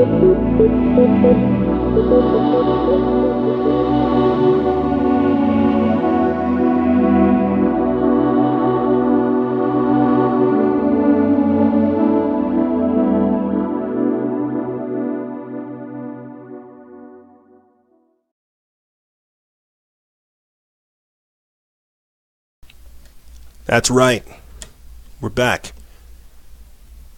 Not from outer space, not from cyberspace, but I haven't figured out like another space to come from. Yeah. What's I don't want to say like inner space, but what's another? You guys let me know in the comment section below, or in the emails, or even hit me up in the DMs. What's another space you want to see me come from? You know. You could say escape, like a landscape. No, that's not cool. That's just mixing some of the letters around. I don't know. We'll figure something out. Yep, we'll figure something out. But hey, gang, guess what? Third segment, and you're still here. Glad I didn't scare you away. Didn't scare you away like climate change, did I? And I just have to say this because, you know, we're not going to be talking about climate change in this section. We're going to be talking about basically the world governments, your new world order, you know, geopolitics. We're going to be talking about that type of stuff. I kind of want to put a bow on that last segment. You know, it's not that I don't believe in climate change or any of this type of stuff. I look at stuff in like a legit, logical way instead of just being ripped into this frenzy. And I look at what they're doing. And yeah, you know, we've talked about it, how in cities people are dying because of the smog. You know, in India there are people that are dying because of the heat that is there. Like, I'm not going to say that the environment doesn't have detrimental effects upon humanity and vice versa. But that's how this is. Everything is in balance. But we can't live in these extremes that these people are trying to promote to us. That's what's dangerous. That's what's not sustainable. And I guess I just get these images of you know, of high-tech stuff, high-tech renewable energy that's basically designed to just stay afloat and just live forever, but everything else around it depreciates. I guess that is that what global communism would be? Because, you know, with communism, that creates stagnation. Some form of capitalism has innovation. Are we just going to create these renewable technologies and pray that they don't shut down on us? You know, are we going to create all this stuff? And I've told you guys about this time and time again. We've talked about it, the concept of them trying to sell us free energy. You know, look at Elon Musk's Powerwall, solar panels, hydroelectricity, stuff like this. They're trying to sell us free energy. We live in this abundance. I'm not gonna say these things and then look at what's really going on. I'm gonna say what I see and talk about the truth of it. You know, and I know there are in other parts of the country where people are affected by the environment, but I'm not gonna say that our way is the best way, because while it's afternoon over here, it could be middle of the evening in another part of the world, and they practice and live differently, and demanding that these people who practice their life and live differently than me to do what I'm wanting them to do, that's authoritarian. That's a control freak of immense measure, my friends. And so I guess I just worry about what is being promoted to the next generation and what we're allowing as the generation right now, because we are the agents of change, regardless of if people want to acknowledge it. Millennials, the 90s babies, we're taking things over, and we have a whole different approach as to how to go about it. But that doesn't mean that it doesn't have its own pluses and minuses, its own pros and cons. Everything comes with its own set of challenges. We just have to ask ourselves, are we ready to accept that mission? And that's where I'm at these days. And that's where we need to be at, because what they're trying to throw at us is going to be something crazy. And this is it sets the tone for where we go here from the future. And this is why these people have an Agenda 21, an Agenda 2050, and an Agenda 2030. They have to strategically let things play out and get exacerbated to a point to where government or some structure has to step in. I mean, look at the migration process. Look at the Syrian refugee crisis, and then look at the mass migration that came with that, and then the migrant caravans that came from Mexico. They have to make all these issues so that government has a purpose. It's the problem, reaction, solution. It's the Hegelian dialectic, you see. But I just wanted to put a bow on that segment to talk about it. It's not that I don't believe in climate change or the effects of it and all the other things that come with it. I think that we just need to really look at it in a completely different light than what's being promoted to us. But in this segment, we're going to be talking about, like I said, the UN chief warning of the world divide between the USA and China, Trump's statement to the UN that the future does not belong to the globalists, as well as the inquiry impeachment process that'll take place. I'm curious to see what that's going to look like. You know, I'll say this and I'll start getting in these articles right here. I forget if it's like Back to the Future 1, 2, or 3, but it's like Marty McFly goes to the future. I think it's 2. He goes to the future. His mother has married Biff Tannen, and Biff Tannen looks exactly like Donald Trump. And if I could, or if I was smart and played this out better, I would pull up the clip for you guys to where Marty McFly wakes up. You know, he's essentially in a Trump tower, and Steven Spielberg allows for us to get a clip of that time frame where there are bikers for Trump, bikers on the streets, tanks on the streets. Marty's teacher, his once teacher in his normal timeline, is now armed with a shotgun shooting at students. And as Marty stumbles around in the environment trying to find his bearings, he stumbles upon a Trump tower or a Tannen tower, a Biff Tannen tower, where he sees Biff Tannen, and he gets the gambit. He says, and it's basically like a mockery of Trump, the creator of Back to the Future. He talked about how Biff Tannen is Trump. There's a teletube there where it talks about his rise to power and so much more. And essentially, Marty goes up into the Biff Tannen tower, Trump thing, and then he realizes that his mother is with Biff Tannen. And the reason I say all this is because it was trying to describe to you a time period. That's why I said the landscape, the environment that Marty found himself in with his former teacher shooting guns. Well, isn't that what they're doing out there in Florida? You see tanks on the street. Is that not Jade Helm 15? Bikers running around keeping their version of law and order. Is that not bikers for Trump at some of these protests? You know, you have just vagrants in the middle of the town getting drunk, sleeping on benches and things like that. I'm trying to describe to you the time period that was shown to us and the time period that we're in now. You see. And that's why I'm trying to really paint a picture for you guys to understand what's actually going on. And we just have to realize that the world is a stage and we all have roles to play. But let's get into this. The UN meeting, the UN General Assembly was this week, and it made waves for people that paid attention. And if you didn't go see this full speech by the UN chief, he was saying basically peace and security has to come from the United Nations. They're talking about their world order. They're talking about globalization. They're talking about the new world order. They're talking about the current state of affairs and what's all going on. The UN Secretary General Antonio Guterres, he was talking about so much stuff that it honestly made me start thinking of biblical prophecy, that these people will come in the name of peace and security and deliver none of that. They will only offer enslavement and tyranny. But here, let me play for you guys this quick clip of UN Secretary General Antonio Guterres warning global leaders about the looming threat of the United Nations, or the United States and China clashing. And at this time of transition and dysfunction in global power relations, there is a new risk looming on the horizon that may not yet be large, but it is real. I fear the possibility of a great fracture, the world splitting in two, with the two largest economies on Earth creating two separate and competing worlds, which with their own dominant currency, trade and financial rules, their own internet and artificial intelligence capacities, and their own zero-sum geopolitical and military strategies.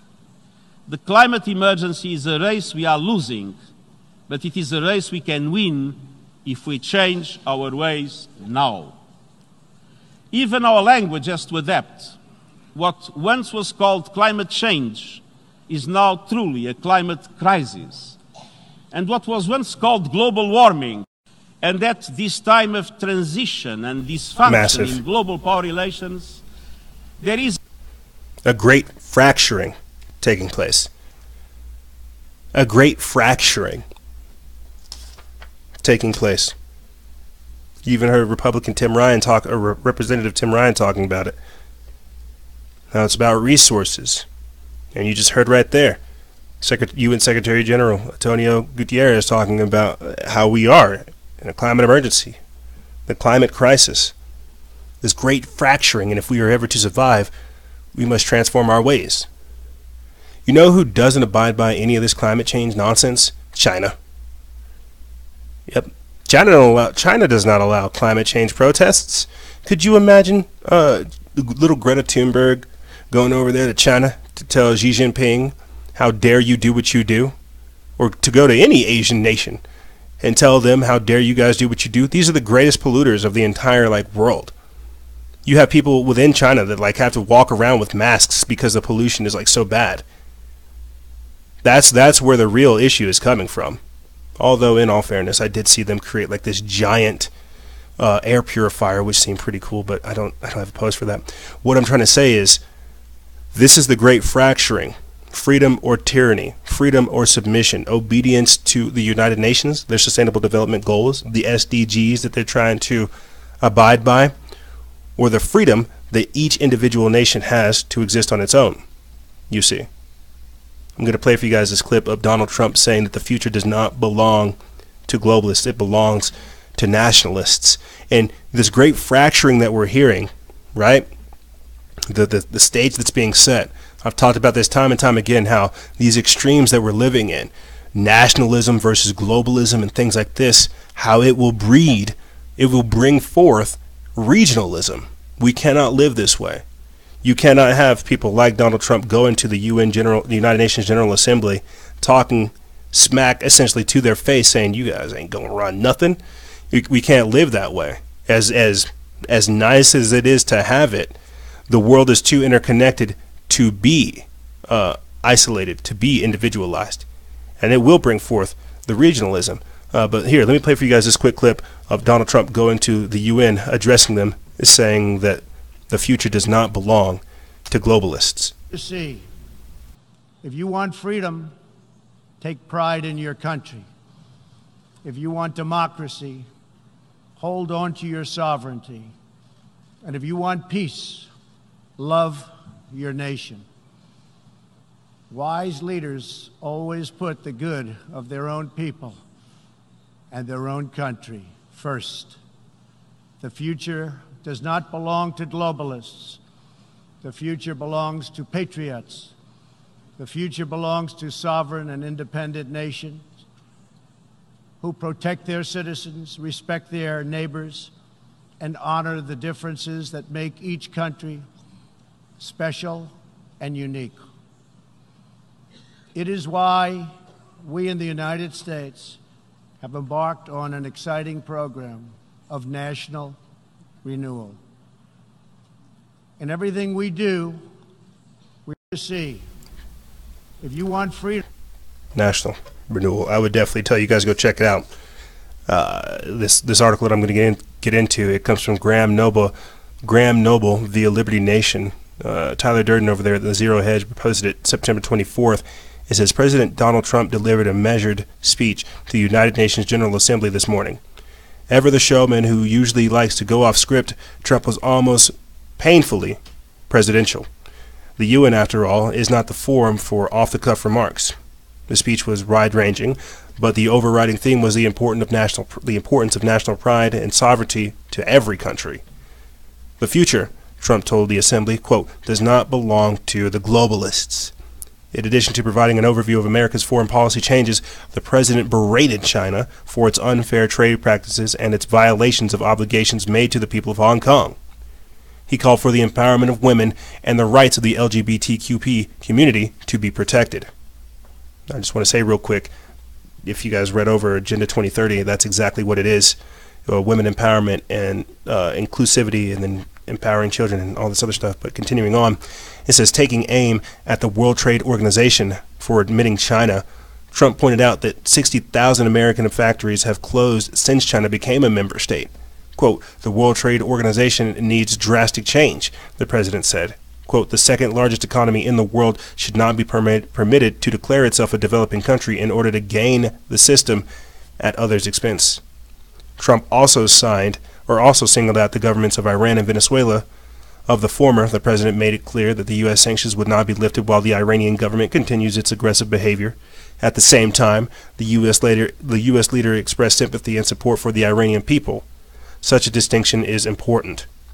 Of Venezuela's dictator, Nicolas Maduro, whose role as the country's legitimate leader is now in dispute, Trump said, quote, "He is a Cuban puppet, protected by Cuban bodyguards, hiding from his own people while Cuba plunders Venezuela's oil wealth to sustain its own corrupt communist rule." Expanding on the issue of the Venezuelan government's catastrophic political and economic policies, Trump warned that, quote, "One of the most serious challenges of our country's face is the spectrum of socialism," which he described as, quote, "the wrecker of nations and the destroyer of societies." The president also devoted part of his address to the issue of mass illegal immigration, acknowledging that America was not just an American problem, acknowledging that it was not just an American problem, but a global one. Trump told the gathering that every country has the right to secure its own borders. He had a direct message, though, for open borders activists whom he accused of cloaking themselves, quote, in rhetoric of social justice. "Your policies are not just. Your policies are cruel and evil. You are empowering criminal organizations that prey on innocent men, women, and children. You put your own false sense of virtue before the lives, well-being, in countless innocent people. It is indeed ironic that the same people who champion the alleged right of people from Central America to flow unchecked into the United States also feign concern for the economic deprivation that exists in those countries from which those migrants are coming." So essentially, what we're talking about is gradually getting the national view to be in more alignment with the global view, the regional view, the creation of the global citizen. Remember that it was around this time last year that the UN came out with their own migration pact, the UN Migration Pact, which made it illegal and designated it a hate crime if you begin to talk, if you began to say detrimental or negative things to people who had been migrants. They made it a human right, not a national right, not a countrywide right. They made it a human right, the United Nations, to allow people to move from one segment of the world to another. And if you chastised it, then you were basically designated as a hate figure. So this is the road to humanism. This is the regionalism. This is being able to get all these countries on the same page. You see. And what other way to bind all of these other countries than to have something like global warming taking place? You see. But I'll continue on that here shortly. I want to talk about next this impeachment inquiry process, because I think this is something that we should get on record as well. I'm kind of 50-50 when it comes to the impeachment process. You know, it's to me, I think that's more or less political theater. People need to have something controversial to talk about, but what I want to come at it from is the angle of what happens if they remove Trump, if they impeach him. What happens and what will our country look like after that? But let me play for you guys this quick clip of Nancy Pelosi talking about announcing the impeachment inquiry process.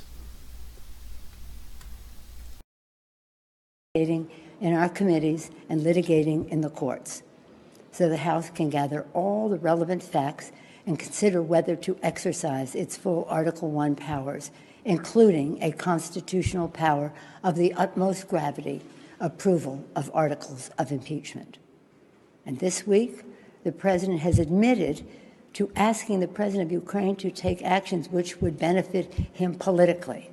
The actions of the Trump presidency revealed the dishonorable fact of the President's betrayal of his oath of office, betrayal of our national security, and betrayal of the integrity of our elections. Therefore, today, I'm announcing the House of Representatives moving forward with an official impeachment inquiry. I'm directing our 6 committees to proceed with their investigations under that umbrella of impeachment inquiry. The President must be held accountable. No one is above the law. In our committee. So I'm just reading some of these comments right here on Nancy Pelosi. I thought people would actually say something about the issue, but somebody right here says she looks like she's about to pass out. She can't even blink with both eyes. Did she have plastic surgery? Time to bring in some good old anarcho caps.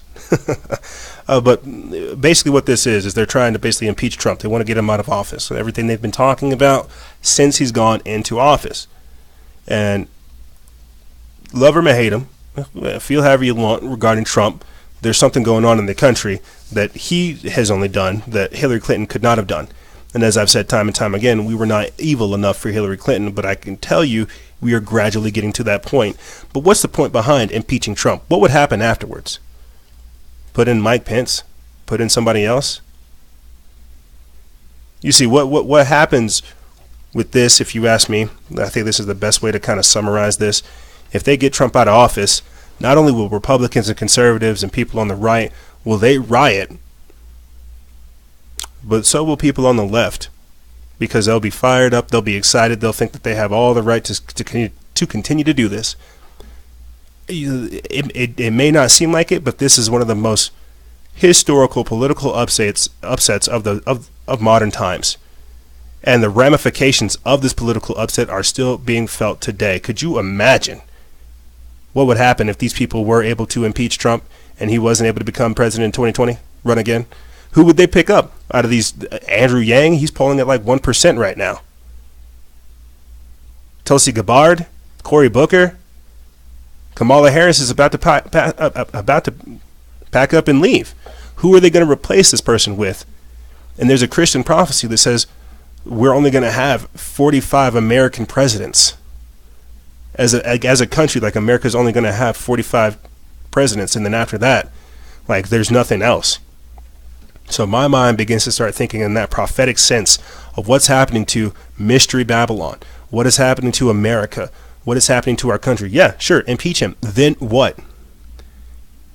Then what are you going to talk about? It's like a dog, it's like a domesticated dog that sees a rabbit and then chases that rabbit around forever, and then finally catches it. What are you going to do? You did all that work. Are you going to bang the button? Are you going to kill him? And then what happens after him getting killed? You see? And so these are the days that we're gradually entering into. You have an entire part of the populace that's been whipped into a political and emotional frenzy, waiting to be activated, waiting to just spew the darkest hate ever. And when I went to that Freedom First flag waving event with the Proud Boys, I got a glimpse of it. And let me tell you guys, it's not going to be pretty. Just last week we talked about how in New Zealand people are handing over their firearms, or they're facing a 5-year sentence. These are the type of people that are coming. All the people that participated in the climate change protests, all these people that are trying to say America sucks, America's never great, that's what's coming for you. And people have to understand that it's not going to be a pretty picture. You're trying to be rational, logical, calm human beings with people who prefer irrationality, who prefer extremes. This is why this is going to get into our country's going to look, it's going to be crazy. And I'm not trying to fearmonger like Greta Thunberg and tell you all this stuff. I'm trying to say, where do you think this is going to lead? Impeachment and then murder. And I don't have a whole lot of theories behind why I'm saying that type of stuff. I'm just trying to tell you the same way I'm dividing all this information is the same way I'm putting it out there to you guys. And you have to understand these people are committed. They don't. That's why even if you go read the Russian transcript, it's like two people agreeing on a conversation, agreeing on corruption that's taking place in their house. I have corruption that's going on here. I noticed you're taking care of some of that. I also saw that they don't want to hear about the actual transcript and how it's, fostering a good relationship, nurturing something based on freedom. Nope. They want you to stay stuck in your phase where you listen to these people, you don't go do the due diligence, you don't think for yourself, you just join the club. This is the democracy. This is the collective consciousness. This is the hive mind. You see, this is what these people are creating. And that's what you have to understand as well. The rapid nature in which more and more of these crucial stories are coming out is dangerous, because we're not able to actually internalize the depths of these things. Like, so many people ragged on Greta Thunberg that they had to change the narrative. The same way they keep changing the narratives because they understand that a certain part of the populace is aware of the deception that they're undergoing. But they don't care. The modern day Democrats don't care, the same way that the talking points that these Democrats have at these Democratic presidential debates, they come from the United Nations, from climate change to free housing, free education, migration, all of this stuff that comes from the United Nations. These are not things that Americans care about. Americans wanted to make America great again, but because we're having this whole discussion about the larger part of being a part of this global community, what our nation's doing, and so much more, we're really having to ask some pretty deep questions here in the country. And if you ask me, I think that's good. I grew up in a world where people really didn't even care about politics. And now it's gotten to a point to where we're like Rome, to where we're just like, that's all we do. All we do is talk politics, not philosophy, which is a completely different mindset, but politics. That's how you control people, you see. And this is the world that we're creating. So let me finish off this segment by talking about the road to humanism that Pope Francis is trying to create. The road to humanism. Just think about how that sounds. Humanism. You're gonna have climate change be the political aspect of the millennial influence, and then you're gonna have the LGBTQP be the moral influence that millennials have. I hope that makes sense. Like politics is gonna convert from politics into the environment and stuff like that, and our spiritual / moral compass is going to be guided by the LGBTQP, and all of this is going to come underneath the guise of humanism, because the main purveyor of all of these topics is who? Pope Francis. He's been over there at the Vatican trying to make sure you guys understand this at all, trying to make sure that he's basically not hiding where his allegiance is. But let me play for you guys this clip. We put this up September 18th. It's from Now the End Begins. It says Pope Francis invites world leaders to May 14th, 2020 Global Education Alliance at the Vatican Hall for nurturing the dream of humanism. Carissimi, nell'enciclica Laudato Si ho invitato tutti a collaborare per custodire everyone here to cooperate in caring for our common home, to understand the urgency of the challenge we face. We have to focus on education, which opens minds and hearts to a wider and deeper understanding of reality. I'm going to read to you guys the captions of what he's saying.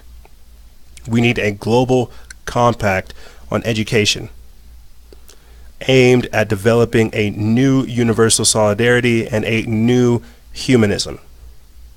So I wish to endorse a global event to take place on 14th May 2020 in a time of great fragmentation. There it is, fragmentation, fracturing, and extreme confrontation. Pope Francis is inviting world leaders and young people to come together at the Vatican on May 14th, 2020 for an event called Reinventing the Global Education Alliance. In his own words, Pope Francis is now working to create a global alliance that will foster humanism, and he wants to hold the kickoff meeting on the 72nd anniversary of the gathering of Israel in a reptile-shaped building in the Vatican. I know you think I'm making this up, but I promise you it's all true. It boggles my mind to consider that anyone at this point could consider Pope Francis to be a man of God in ministry as Paul outlines in the New Testament, leaving aside for the moment that the Roman Catholic Church is nothing but the counterfeit of Christianity. Francis is showing his true self more and more these days, quoting African proverbs favored by Hillary Clinton, working towards globalism, looking to nurture humanism. There is nothing biblical or Christian about the man, except for one thing, one really, really big thing. The Roman Catholic Church is the mystery Babylon found in Revelation 17 and 18, and the leader of that system, the Pope, will one day step into the stage as Antichrist. As he will be a world leader who creates a one-world religion that controls a one-world government, and the religion of that system will be the humanism that Francis loves so much. Is Francis the Antichrist? Only time will tell, but every time I have to do an article like this, and there have been many, the chances that he is rises dramatically. This next part comes from the crux now. Quote, Never before has there been so much need to unite our efforts in a broad education alliance to form mature individuals capable of overcoming division and antagonism, and to restore the fabric of relationships for the sake of a more fraternal humanity, Francis wrote in the message announcing the initiative released by the Vatican press office on Thursday. According to Pope Francis, education today clashes with the process of rapidification that traps human existence in, quote, a whirlwind of high-speed technology and computerization, continually altering our point of reference. As a result, human identity loses, quote, its solidity, he wrote. According to an African proverb, Francis wrote, quote, it takes a whole village to educate a child. When it comes to education, that village still needs to be created, beginning by clearly the ground of discrimination and fraternity must not be allowed to flourish. I'm going to go ahead and pause right there because essentially what we're getting to talk about, guys, and I think people understand this, this is the New World Order. And Pope Francis wants to come after your children.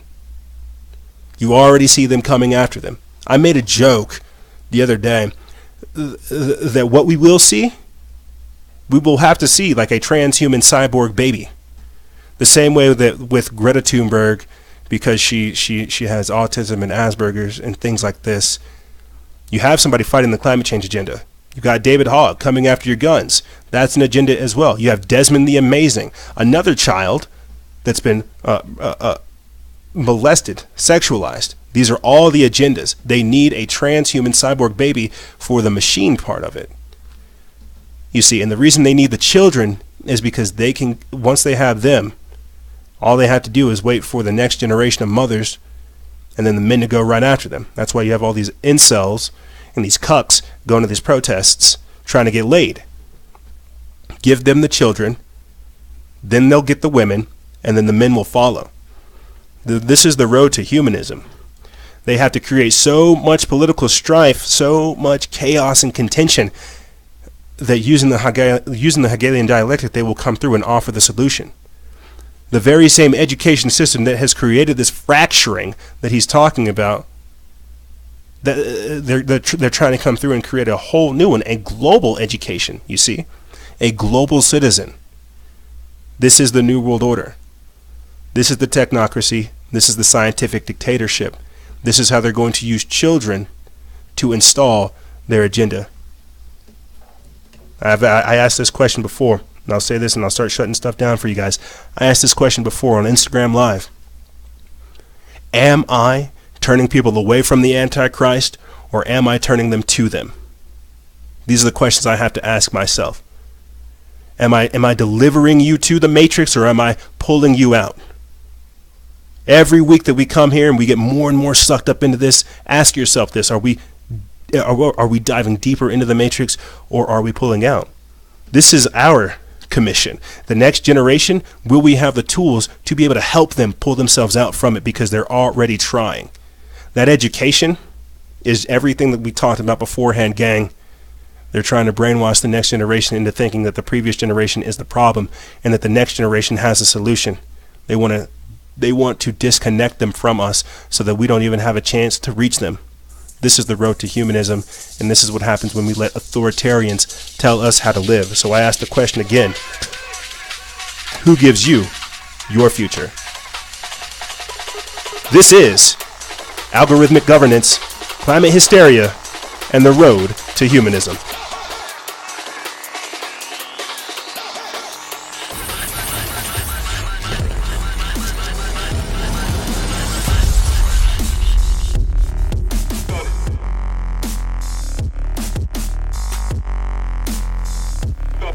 Whoa, that's right. We really do have to stop meeting like this. We really do. It's becoming a thing. I don't want to take too much of your guys' time, as much as I already have, but you need to understand, these days are getting crazy, and we're trying to do what we can to keep a level head, because cooler heads do prevail. And all I can really say is I'm sorry for what I said last week. We are the only ones that can help us, and I should have put that in a better light. But you have to understand the stakes. This is the mission. This is the work, and this is why we do this. However, gang, that's all I really have for you. If you have any questions, feel free to email me. I'll have it in the description bar below. And as always, guys and gals, stay vigilant, expose lies, and share truth. This is Noisero. Freedom Faction, out.